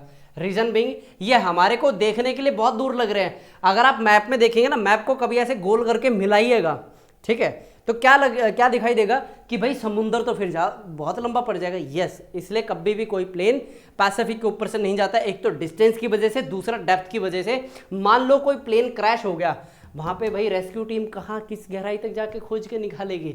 यहाँ पे एट लास्ट मान लीजिए कभी कोई इमरजेंसी लैंडिंग करवानी पड़ जाए, ज़मीन तो है यहाँ पे, पानी में इमरजेंसी लैंडिंग करवाने के पॉसिबल ही नहीं है। ठीक है, एक बार करवाया था, लेकिन वो जो झील थी जिसके अंदर उसकी लैंडिंग करवाई थी प्लेन की, वो तकरीबन फ्रीजिंग पॉइंट के ऊपर थे, ठीक है, इसलिए प्लेन उसके ऊपर क्या किया, फ्लोट कर पाया। नहीं तो मोस्ट ऑफ केस में क्या होता है, प्लेन 3 टुकड़ों में टूट जाता है, ठीक है। यहाँ तक हो गया, ठीक है। मैंने बता दिया है आपको एवरेज डेप्थ कितनी है, फिर उसके बाद पैसिफिक की जो बोलते हैं ना कॉन्टिनेंटल शेल्फ है वो कितना है, फिर उसके बाद यहाँ पे जो कुरिल आइलैंड है, ठीक है, वो कन्वर्जेंस यानी कि जो यहाँ पे ओशनिक क्या नाम है, ओशनिक प्लेट के कन्वर्जेंस से बनी है ये, ठीक है। आगे चलते हैं, तो यहाँ पे जो अमेरिका के अंदर जो कॉन्टिनेंटल शेल्फ है वो वाला रीजन ना बहुत ही नैरो है। क्यों नैरो है, क्योंकि यहाँ पे फॉल्टिंग होती है। क्या है यहाँ पे आपको देखने को मिल रही है, फॉल्टिंग है, ठीक है। इसके बाद अगर हम बात करें आइलैंड की, अरे भाई आइलैंड तो यहाँ पे थोक के भाव से मिलते हैं, ठीक है। अगर मैं बात करूँ आइलैंड्स की, आइलैंड तो यहाँ पे बहुत भरमार है। अब बात आती है यहाँ पे आइलैंड क्यों इतने मिलते हैं, क्योंकि यहाँ पे ओशनिक क्या हो रहा है, कोलिजन हो रहा है।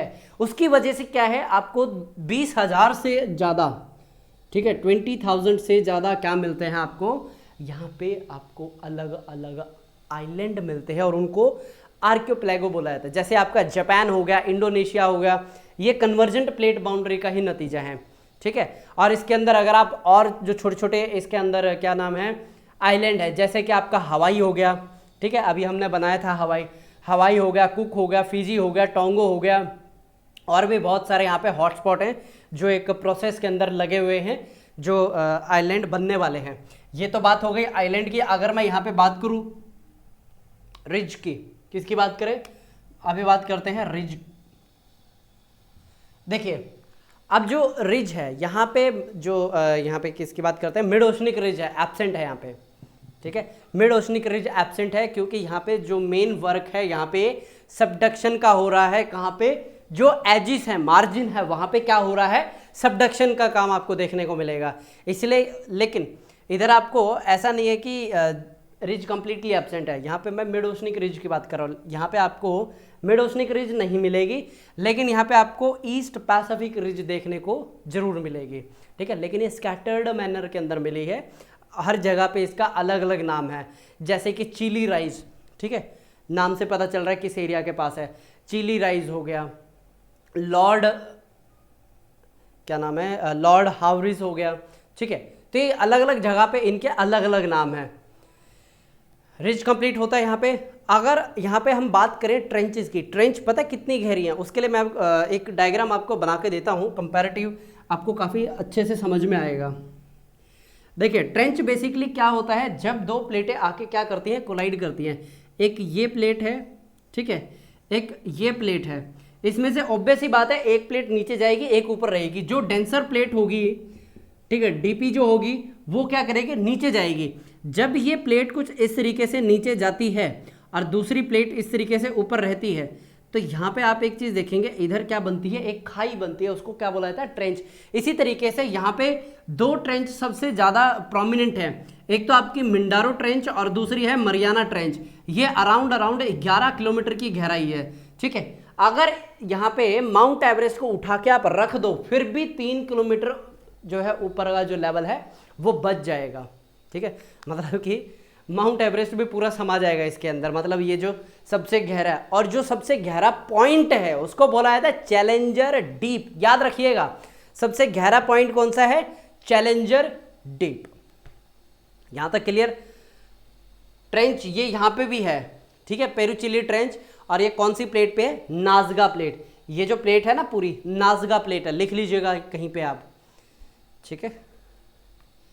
बताइए यहां तक कोई आपको समस्या, परेशानी, कुछ समझ में नहीं आया हो, ठीक है। इसके बाद अगर आप बात करें मार्जिनल से की, यहां तक हमने किस किस की बात देख ली, रिज देख लिया है, ट्रेंचेस देख लिए हैं हमने, ठीक है, आइलैंड देख लिए हैं। अब बात आती है मार्जिनल सी। मार्जिनल सी होता है जो समुंदर से कुछ छोटे हिस्से से अलग होती हैं। जैसे कि मान लीजिए पूरा समुंदर है, ठीक है, इसके बीच में कोई एक पतली सी लाइन आ जाए, ठीक है, जो कि सेपरेट कर दे, वो मार्जिनल सी कहलाता है। फेस्टून भी बनते हैं, वो भी मुझे ध्यान है, पता है, ठीक है, फेस्टून भी बनते हैं। लेकिन अगर किसकी बात करें, मार्जिनल सी की, मार्जिनल सी बेसिकली बनता है किसकी वजह से, जब एक प्लेट आगे मूव कर जाती है, जिसकी वजह से क्या होता है, एक ब्लॉकेज क्रिएट होता है। जैसे कि आप सैन एंड्रियास फॉल्ट की बात कर रहे हैं ना, सैन एंड्रियास फॉल्ट में जो कि गल्फ ऑफ कैलिफोर्निया के पास है, ठीक है, वहाँ पे ये इस तरीके की आपको मार्जिनल सी देखने को मिल रही है, ठीक है। और अगर आप बात करें जो मेजर है marginal sea, Bering Sea, Sea of Japan, Yellow Sea, ठीक है, इस तरीके येलो सी, एक और है साउथ चाइना सी, ठीक है, साउथ चाइना सी हो गया, कोरल सी हो गया, तस्मेनियन सी हो गया, यह भी हमने नीचे बनाया था यहाँ पे तस्मेनियन सी। तो ये क्या कहलाती हैं, मार्जिनल सी कहलाती है। मैं दोबारा से बताया था कौन सी है, आप लिख लीजिए, Bering Sea, Sea of Japan, Yellow Sea, Okhotsk सी,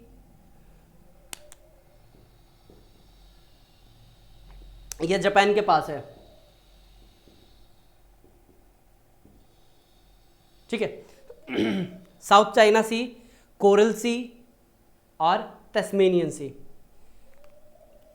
तो ये है टोटल मेजर है, ये टोटल नहीं है, ये मेजर है, और भी बहुत हैं, लेकिन एग्जाम के प्रोस्पेक्टिव से आपको मैंने 6-7 नाम बता दिए हैं। आप ये इतना ही याद कर लीजिए, क्योंकि आपको 2 एग्जाम्पल लिखने होते हैं, ताकि एग्जामिनर को थोड़ा सा ये रहे कि हाँ कि आपको पता है कौन से। और जब भी आप मार्जिनल सी की यहाँ पे बताए ना कि मार्जिनल सी क्यों बनी है, वहाँ पे आपको ये जरूर मेंशन करना है, मार्जिनल सी वेस्ट में इसलिए प्रेजेंट है क्योंकि यहाँ पे न्यूमरस आइलैंड बने हैं। न्यूमरस आइलैंड क्यों बने हैं वो रीजन लिखेंगे, क्योंकि ओशनिक कन्वर्जेंस हो रहा है, ठीक है। एक प्रॉपर लैब तरीके से आपको बना के मीन्स बताते हुए चलना है अपने एग्जाम के अंदर। कंक्लूजन की अगर आप बात करें, जो भी अभी तक हमने पढ़ा है, यहाँ से आपको एक ही चीज़ पता चलती है, there is a nothing permanent except change. There is a nothing permanent except change. अभी ये जो पूरा लैंडफॉर्म आपको दिख रहा है ना, ये फिर दोबारा एक पेंजिया बनने की एक बोलते हैं ना रास्ते के ऊपर चल रहा है। क्योंकि अगर आप गौर करें, हमारे लिए 1 से 2 सेंटीमीटर पर ईयर का कोई मैटर करता ही नहीं है, लेकिन जब आप किसकी बात करते हैं, मतलब कॉन्टिनेंट के लेवल की बात करते हैं, सोलर सिस्टम के लेवल की बात करते हैं, वहाँ पे जो बात चलती है सीधी लाखों में चलती है, ठीक है। 1 लाख साल तो वहाँ पे ऐसा चलता है जैसे 1 साल पुरानी बात चल रही है। तो यहाँ तक देखिए, हमने अटलांटिक की बात कर ली है, पैसिफिक की बात कर ली है, ठीक है। टेंशन मत लीजिए, इन सारी चीज़ों के मेरे पास ऑलरेडी सब कुछ अवेलेबल है। मेरा अभी मेन काम है कि मैं आपको डायग्राम्स के साथ ना तैयार कर दूं। इनके आप डायग्राम हैंड टू हैंड साथ के साथ बनाते हुए चलिए, ठीक है, ताकि आपको कोई परेशानी ना आए। अब यहाँ पे जो हमारा मेन काम है किसका रहेगा, मेन जो चीज़ें हैं हम यहाँ पे करने वाले हैं। बहुत सही जवाब दिया। नहीं, टेम्परेचर, सैलिनिटी और हीट बजट ये बाद में करेंगे। अभी हमारा मेन काम है, सिर्फ हम जो समुंदर है ना, हमारे इंडियन ओशन हो गया, पैसिफिक ओशन हो गया, इसको समझना चाह रहे हैं, ठीक है। इसको क्या कर रहे हैं, समझना चाह रहे हैं।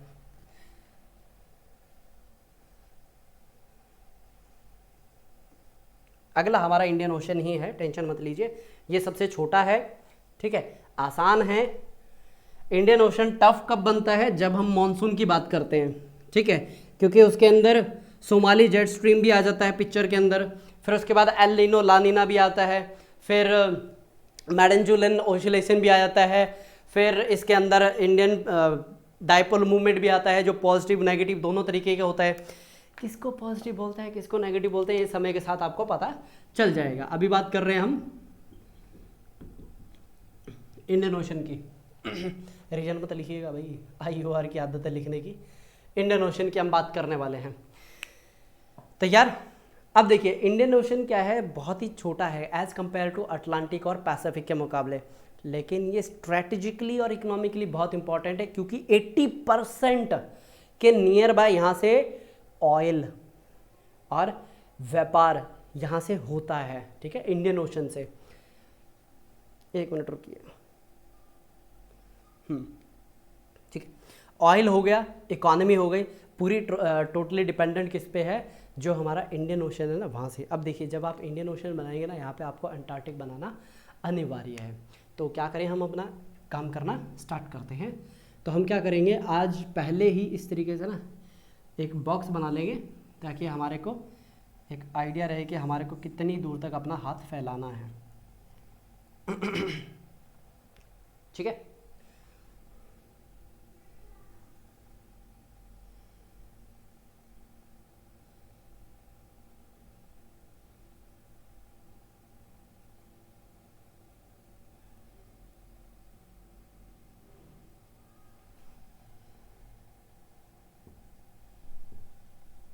पूरा ऑस्ट्रेलिया बनाने की ज़रूरत नहीं है, सिर्फ हमारे को ऑस्ट्रेलिया का इनिशियल पार्ट चाहिए, लेकिन मेरे पास जगह बच रही है तो मैं इसको बना लेता हूँ। अगर किसी के पास जगह नहीं बच रही हो तो टेंशन की कोई बात नहीं है, ठीक है। ये हो गया बोर्नियो आइलैंड। अब नीचे क्या बनाएंगे हम? नीचे बनाएंगे अंटार्कटिक।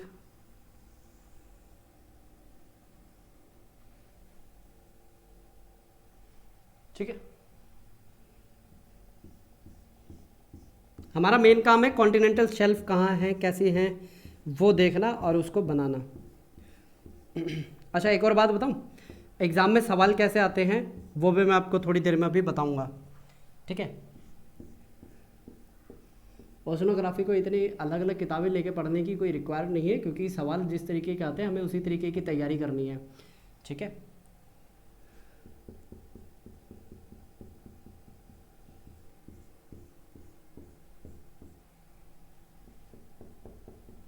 चलिए, अच्छा मेडागास्कर रह गया। ये इन छोटी छोटी चीज़ों का ना ध्यान रखिएगा। श्रीलंका और मेडागास्कर जब भी आप बना रहे हैं ना ओशन का, ज़रूर ये इसको शो कीजिएगा, ठीक है। और अगर आप अंडमान निकोबार शो करें तो और भी बहुत मस्त मज़ा आएगा, ठीक है। एग्जामिनर को लगेगा कि चलो भाई कोई तो है जो अंडमान निकोबार को अपना समझता है। नहीं तो जब भी आप इंडिया का मैप बनाते हैं ना, कोई भी लक्षद्वीप और अंडमान निकोबार नहीं बनाता है।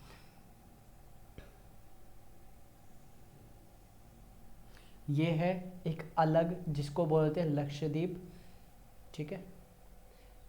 कोई लक्षद्वीप बोल देता है, कोई लक्षद्वीप बोलता है।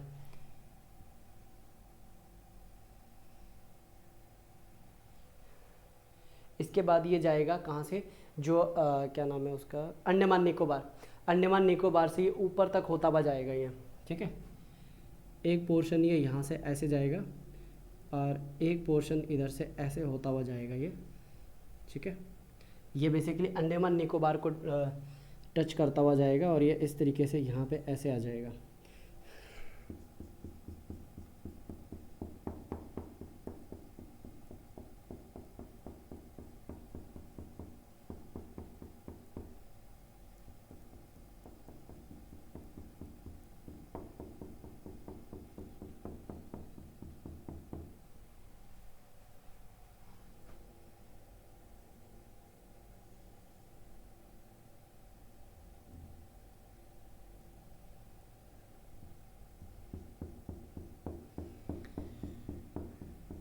तकरीबन 100 साल पहले एक रिसर्च की गई थी, तब पाया गया था कि ये वाला हिस्सा ना सबमर्ज हो चुका है। कभी ये एक आइलैंड हुआ करता था जो कि कनेक्ट किससे था, ये मेडागास्कर से। लेकिन हम अपने इसमें नहीं ये लिख सकते क्योंकि एक कंट्रोवर्शियल पार्ट है ये। अब भी इसकी स्टडी जारी है, कुछ हमें जो सबूत मिले हैं वो इतने पर्याप्त नहीं है कि उसको हम एग्ज़ाम के अंदर लिख पाएँ, ठीक है। अगेन यहाँ पे आपको शो करना है Java trench, okay. Java trench हो गया। और कहाँ से स्टार्ट करें? यहाँ पे आपको लिखना है साउथ इंडियन बेसिन।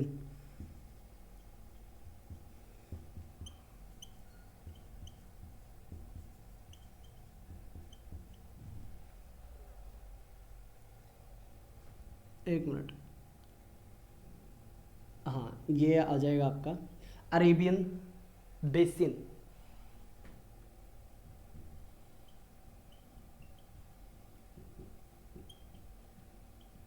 ये अरेबियन बेसिन, तो ये हो जाएगा बे ऑफ बंगाल बेसिन, ठीक है।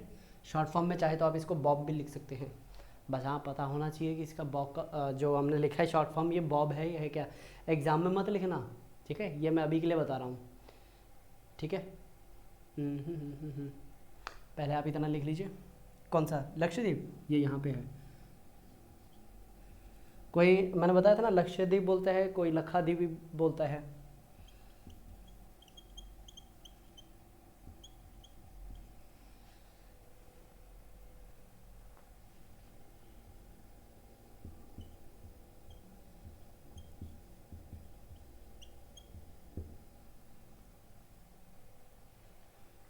बना लीजिए। कुछ और अगर इसमें अपडेट की रिक्वायरमेंट होगी तो मैं आपको बता देता हूँ।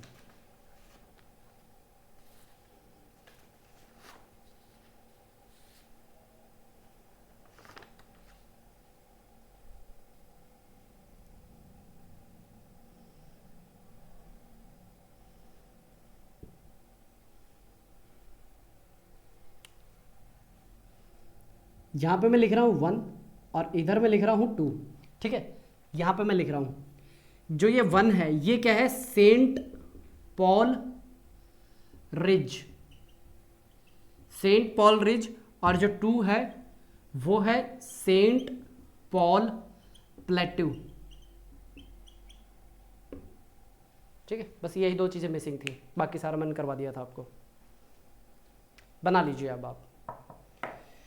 आप बनाइए, मैं पानी पीता हूँ और बस थोड़ा सा और देखते हैं इसके अंदर कुछ और ऐड करना है, नहीं तो फिर आगे मैं करवाऊँगा आपको प्रॉपर्टी ऑफ ओशन वाटर, फिर इसके अंदर टेम्परेचर, फिर उसके बाद हीट बजट, ये आपका अगला चैप्टर रहेगा। हाँ बस ये अभी मैं ख़त्म करने वाला हूँ इसको।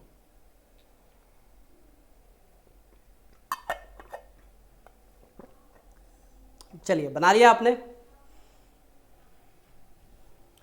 डायग्राम के नीचे लिख लीजिए, ये आपका इंडियन ओशन का बॉटम रिलीफ फीचर का ये डायग्राम है।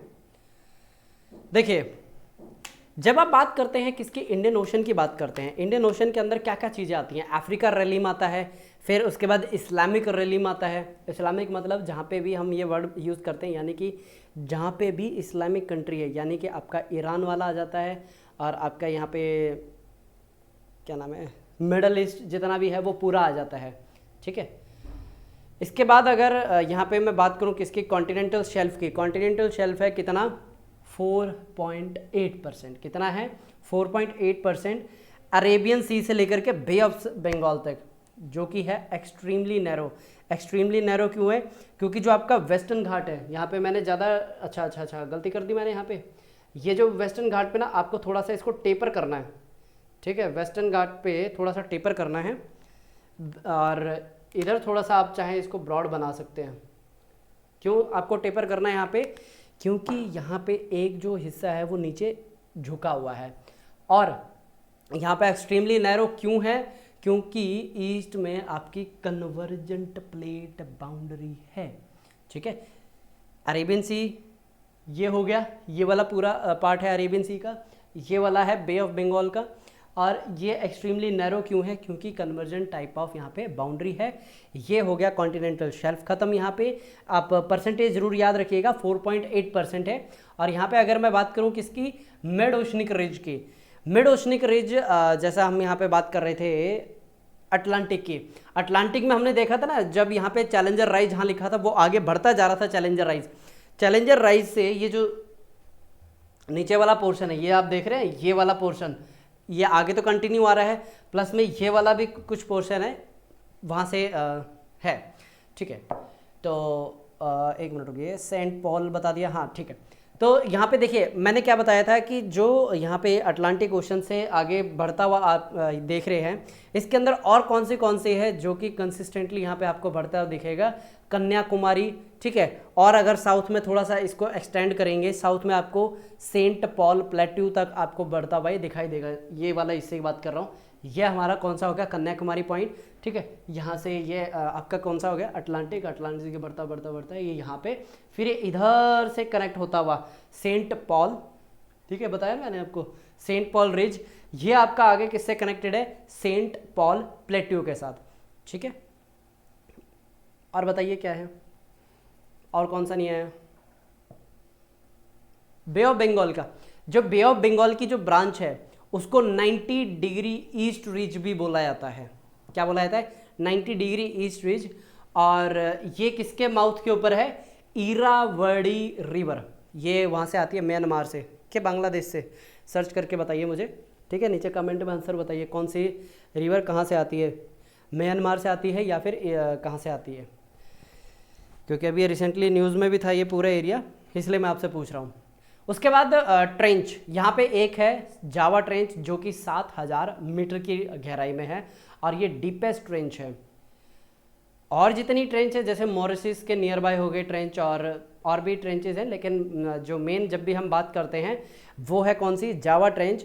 और अगर इसको बात करेंगे जितनी यहाँ पे पैसिफिक की प्लेट की जो क्या बोलते हैं आपस में कोलिजन हो रहा है उसके कंपैरेटिवली तो छोटा ही है। और दूसरी यहाँ पे किस टाइप की प्लेट है, अगर ट्रेंच है तो कन्वर्जेंट प्लेट बाउंड्री, ठीक है, कन्वर्जन प्लेट बाउंड्री है और इसके अंदर जो ट्रेंच आपको बनती हुई दिख रही है वो है जावा ट्रेंच 7000 मीटर की गहराई के साथ।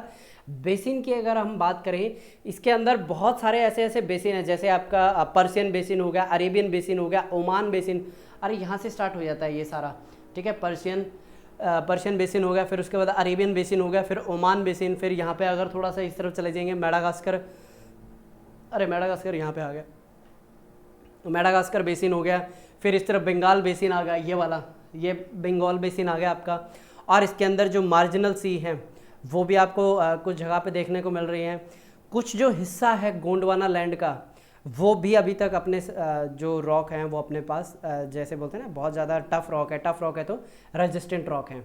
दोबारा से बता रहा हूँ, हमारे पास जो जो बेसिन है, नाम चाहे तो आप लिख लीजिए, कहाँ से बताऊँ, हाँ पर्शियन से स्टार्ट करें कि मेडागास्कर से, मेडागास्कर से स्टार्ट करते हैं, मेडागास्कर, फिर उसके बाद यहाँ पे पर्शियन, अरेबियन, ओमान, सबके पीछे बेसिन लिख लेना। अगर मेडागास्कर की जगह अगर आपको कभी एग्विलहास बेसिन आए ना तो दोनों का एक ही मतलब है, मेडागास्कर एग्विलहास दोनों एक ही बात है। फिर नेटाल बेसिन, फिर ईस्ट ऑस्ट्रेलियन बेसिन, यहाँ की बात कर रहे हैं। फिर यहाँ पे एक और आपका बेसिन आता है वो है अंडमान बेसिन, फिर बंगाल बेसिन, ठीक है। तो ये आप आई थिंक आपने नोट बना लिया है। इसके बाद आते हैं कुछ आइलैंड्स हैं यहाँ पे, ठीक है, कुछ यहाँ पे आइलैंड हैं। आइलैंड अगर आप यहाँ पे बात करें जियोलॉजिकली और जियोग्राफिकली रीजन से ये एक दूसरे से डिफरेंट है, लेकिन यहाँ पे क्या है, ये एक ही कंट्री का पार्ट है, ठीक है। यहाँ पे मैं बेसिकली बात कर रहा हूँ लक्षद्वीप की और अंडमान निकोबार की, ठीक है। और अंडमान निकोबार को अभी कनेक्ट कर दिया गया है ऑप्टिकल फाइबर के साथ, जो कि बहुत ही बढ़िया काम है क्योंकि कनेक्टिविटी बहुत ज़रूरी है, ठीक है। सिक्योरिटी रीजन से भी कनेक्टिविटी होना बहुत ज़रूरी है क्योंकि वहाँ पे आपका ट्राई कमांड है। मान लीजिए ट्राई कमांड को कोई कम्युनिकेशन करना हो मेन लैंड तक, वहाँ पे पॉसिबल नहीं था पहले क्योंकि वहाँ पे जो टावर लगाए हुए थे कम्युनिकेशन के लिए वो इतने इफेक्टिव नहीं थे। अच्छा, अगर हम यहाँ पे बात करें आइलैंड की, आइलैंड यहाँ पे बने हैं किसकी वजह से, फोल्डिंग की वजह से, ठीक है। जैसे यहाँ पे कौन सी बात करूँ मैं, अंडमान निकोबार, ठीक है, ये आपका फोल्डिंग की वजह से बना है। मेडागास्कर हो गया, श्रीलंका हो गया, ये फॉल्टिंग की वजह से बने हैं फॉल्टिंग और सबमर्जेंस की वजह से, ठीक है। सेपरेटली आप लिख लीजिए किसी अलग से चार्ट के अंदर। अंडमान निकोबार आपका बना है फोल्डिंग की वजह से, फोल्ड जो आपकी हिमालयन जो रेंज है वो फोल्ड होने की वजह से बनी है। मेडागास्कर और श्रीलंका बना है, मेडागास्कर और श्रीलंका फॉल्टिंग की वजह से, फॉल्टिंग एंड सबमर्जेंस की वजह से। इसके बाद आता है मॉरिशस और रीयूनियन आइलैंड, ये किसकी वजह से बने हैं, ये जितने भी वॉल्केनिक एक्टिविटी हुई थी उसी की वजह से बनी है। और यहाँ पे किसकी और कौन सा रह गया लक्षद्वीप, ये भी उसी के अंदर ही आता है, वॉल्केनिक का ही पार्ट है ये ठीक है। तो आज के लेक्चर के अंदर देखिए हमने कितना कुछ कवर किया है। इंडियन ओशन को कवर किया, अटलांटिक को कवर किया, पैसिफिक को कवर किया और इसके अंदर क्या क्या चीज़ें हैं वो कवर की।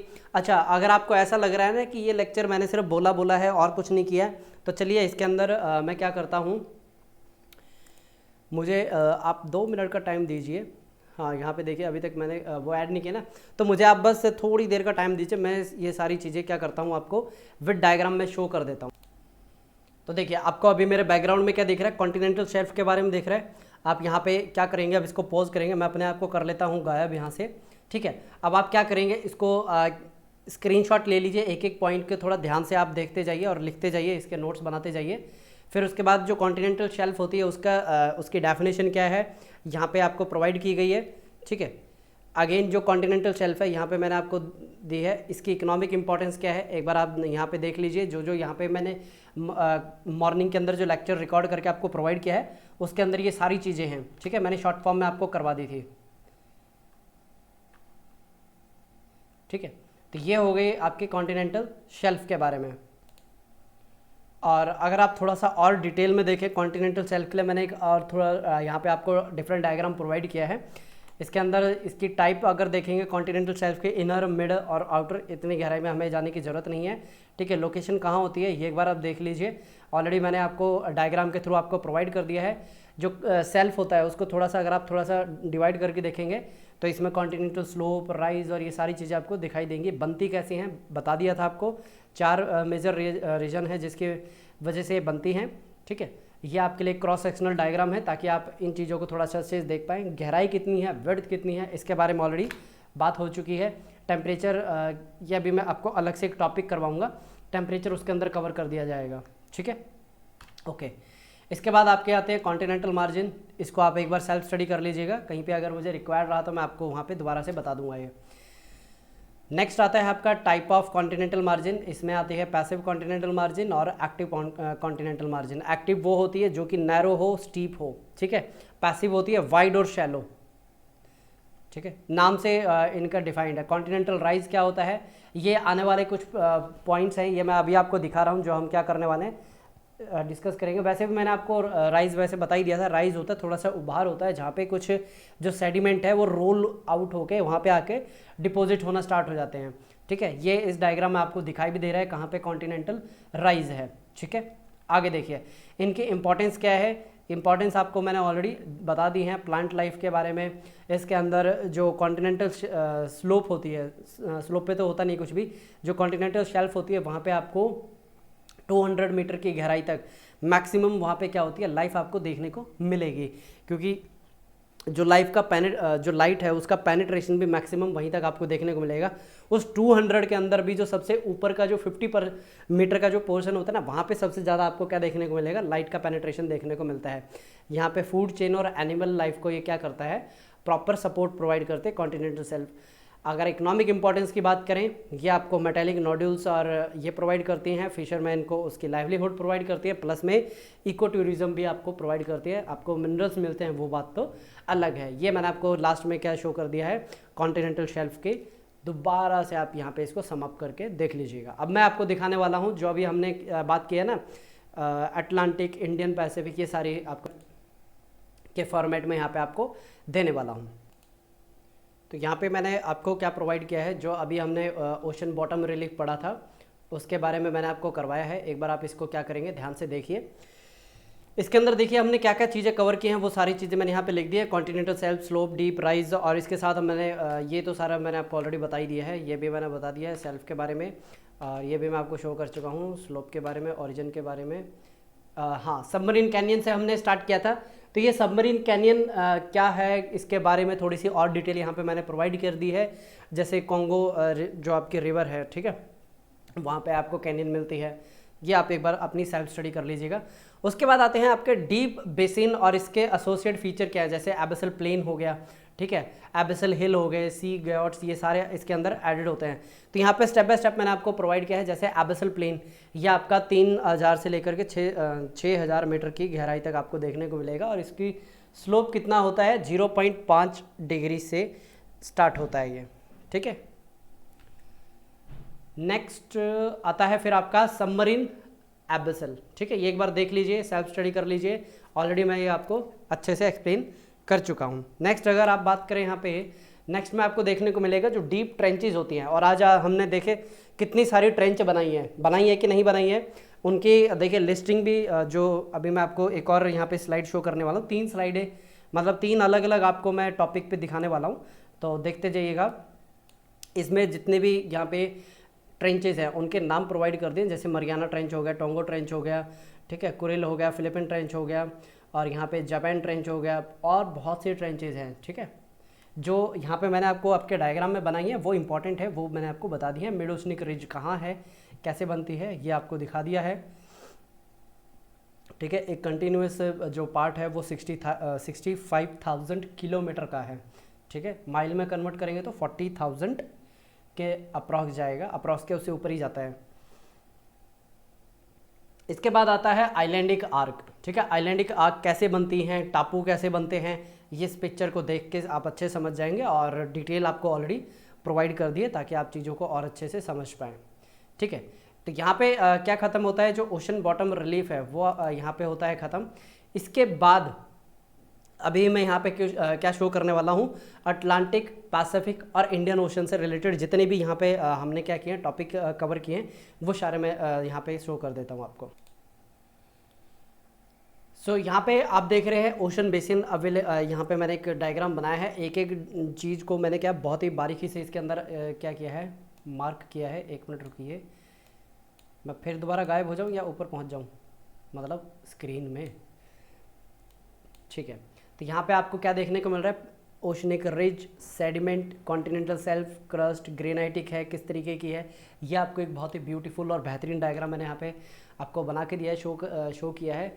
डीप से फीचर क्या होते हैं वो मैंने आपको शो करके दिया है। ये एक पूरा डायग्राम है किसका, जितने भी हमारे जो ओशंस है ना, पैसिफिक हो गया, अटलांटिक हो गया, इंडियन ओशन हो गया। आपको देखने से पता चल रहा है सबसे बड़ा कौन सा है, जिसमें 33% है। बिल्कुल सही जवाब दिया, ये आपका पैसिफिक का हिस्सा है। ठीक है, अब जो अटलांटिक ओशन है इसके अंदर हमने क्या क्या चीज़ें की हैं, शेप के बारे में पढ़ा है, कॉन्टिनेंटल शेल्फ के बारे में पढ़ा है, mid oceanic ridge, basin, deep sea, trench और मार्जिनल सी के बारे में हमने कवर कर लिया। Very good. अब ये आपकी आती है कौन सी, अटलांटिक आती है। पैसिफिक के अंदर हमने क्या क्या पढ़ा है, उसका इंट्रोडक्शन के बारे में देखा कि ये पेंथेलासा का रेमिनेंट है, और फिर इसके बाद हमने और डिटेल में जाते हुए हमने कॉन्टिनेंटल शेल्फ देखा, रिज, आइलैंड, और डायग्राम बनाए वो अलग है। ठीक है, डायग्राम मैंने आपको बनवा दिए, और उसके बाद डीप्स और ट्रेंच और मार्जिनल सी ये भी आपको मैंने बता दिए हैं। ये अलग से जो डायग्राम मैंने शो किया है ऑलरेडी मैंने आपको बना के दे दिया है। इंडियन ओशन के बारे में हमने क्या पढ़ा था, उसके इंट्रोडक्शन, कॉन्टिनेंटल सेल्फ, रिज, ये सारी चीज़ें हमने इंडियन ओशन के बारे में भी पढ़ ली हैं।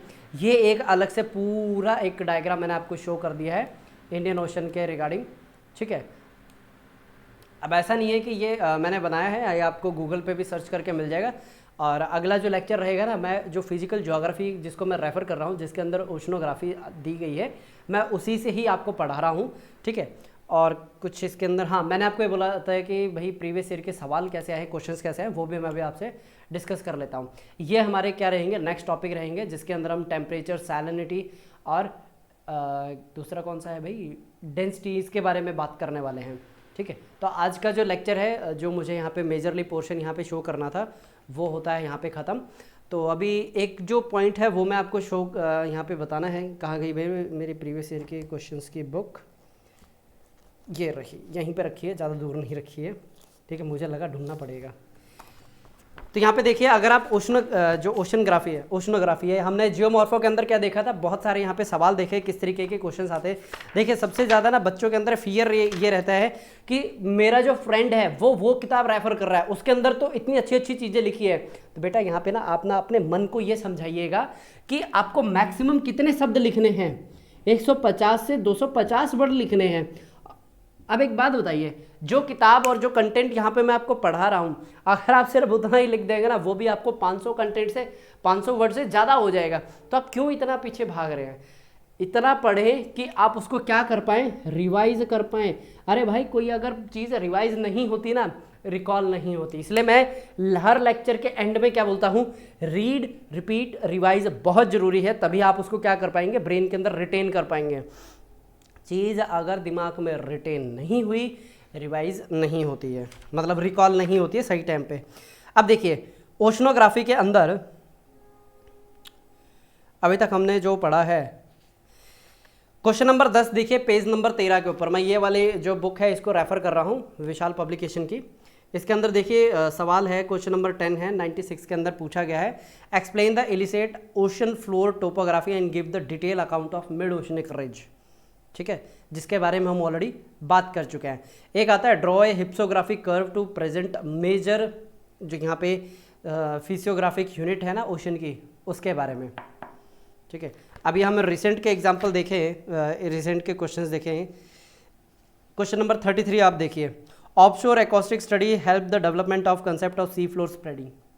यानी कि जो हम यहाँ पे साउंड का यूज़ कर रहे थे ना, इको वाला, जो हमने लेक्चर जहाँ से स्टार्ट किया था, आ रखा है देखिए, क्वेश्चन नंबर 13 2013 के अंदर आ रखा है। और जो रिसेंट यहाँ पे इसमें जो अपडेटेड बुक है मेरे पास 2019 का है, 20 का यहाँ पे अभी कंटेंट अवेलेबल नहीं है मेरे पास। ठीक है, जो अभी एग्ज़ाम हुए हैं। तो यहाँ पे जो लास्ट जो सवाल है यहाँ पे, हाउ ओशन वेव फॉर्म, ये अभी तक हमने किया नहीं है। ठीक है, टोम्बोलो कैसे बनता है ये भी नहीं किया हमने। ठीक है, और इसमें से कोई भी टॉपिक है हमने किया नहीं है।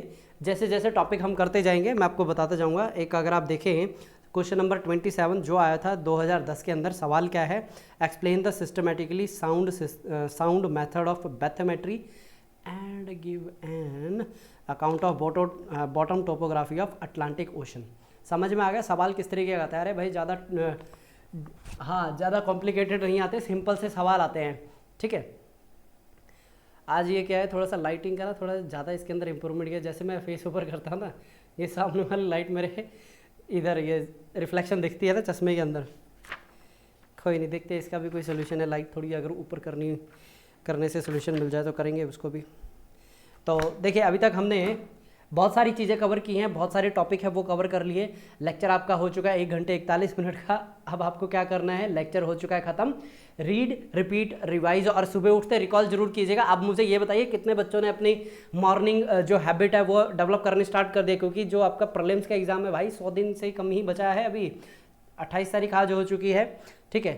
तो 100 दिन के अंदर अंदर आपका एग्ज़ाम हो जाएगा। तैयारी करते रहिए, बढ़ते रहिए, पढ़ते रहिए। आपको मेरी तरफ से सबको नमस्कार, और कोई सवाल हो तो पूछ जरूर लीजिएगा। मिलते हैं अगले लेक्चर के।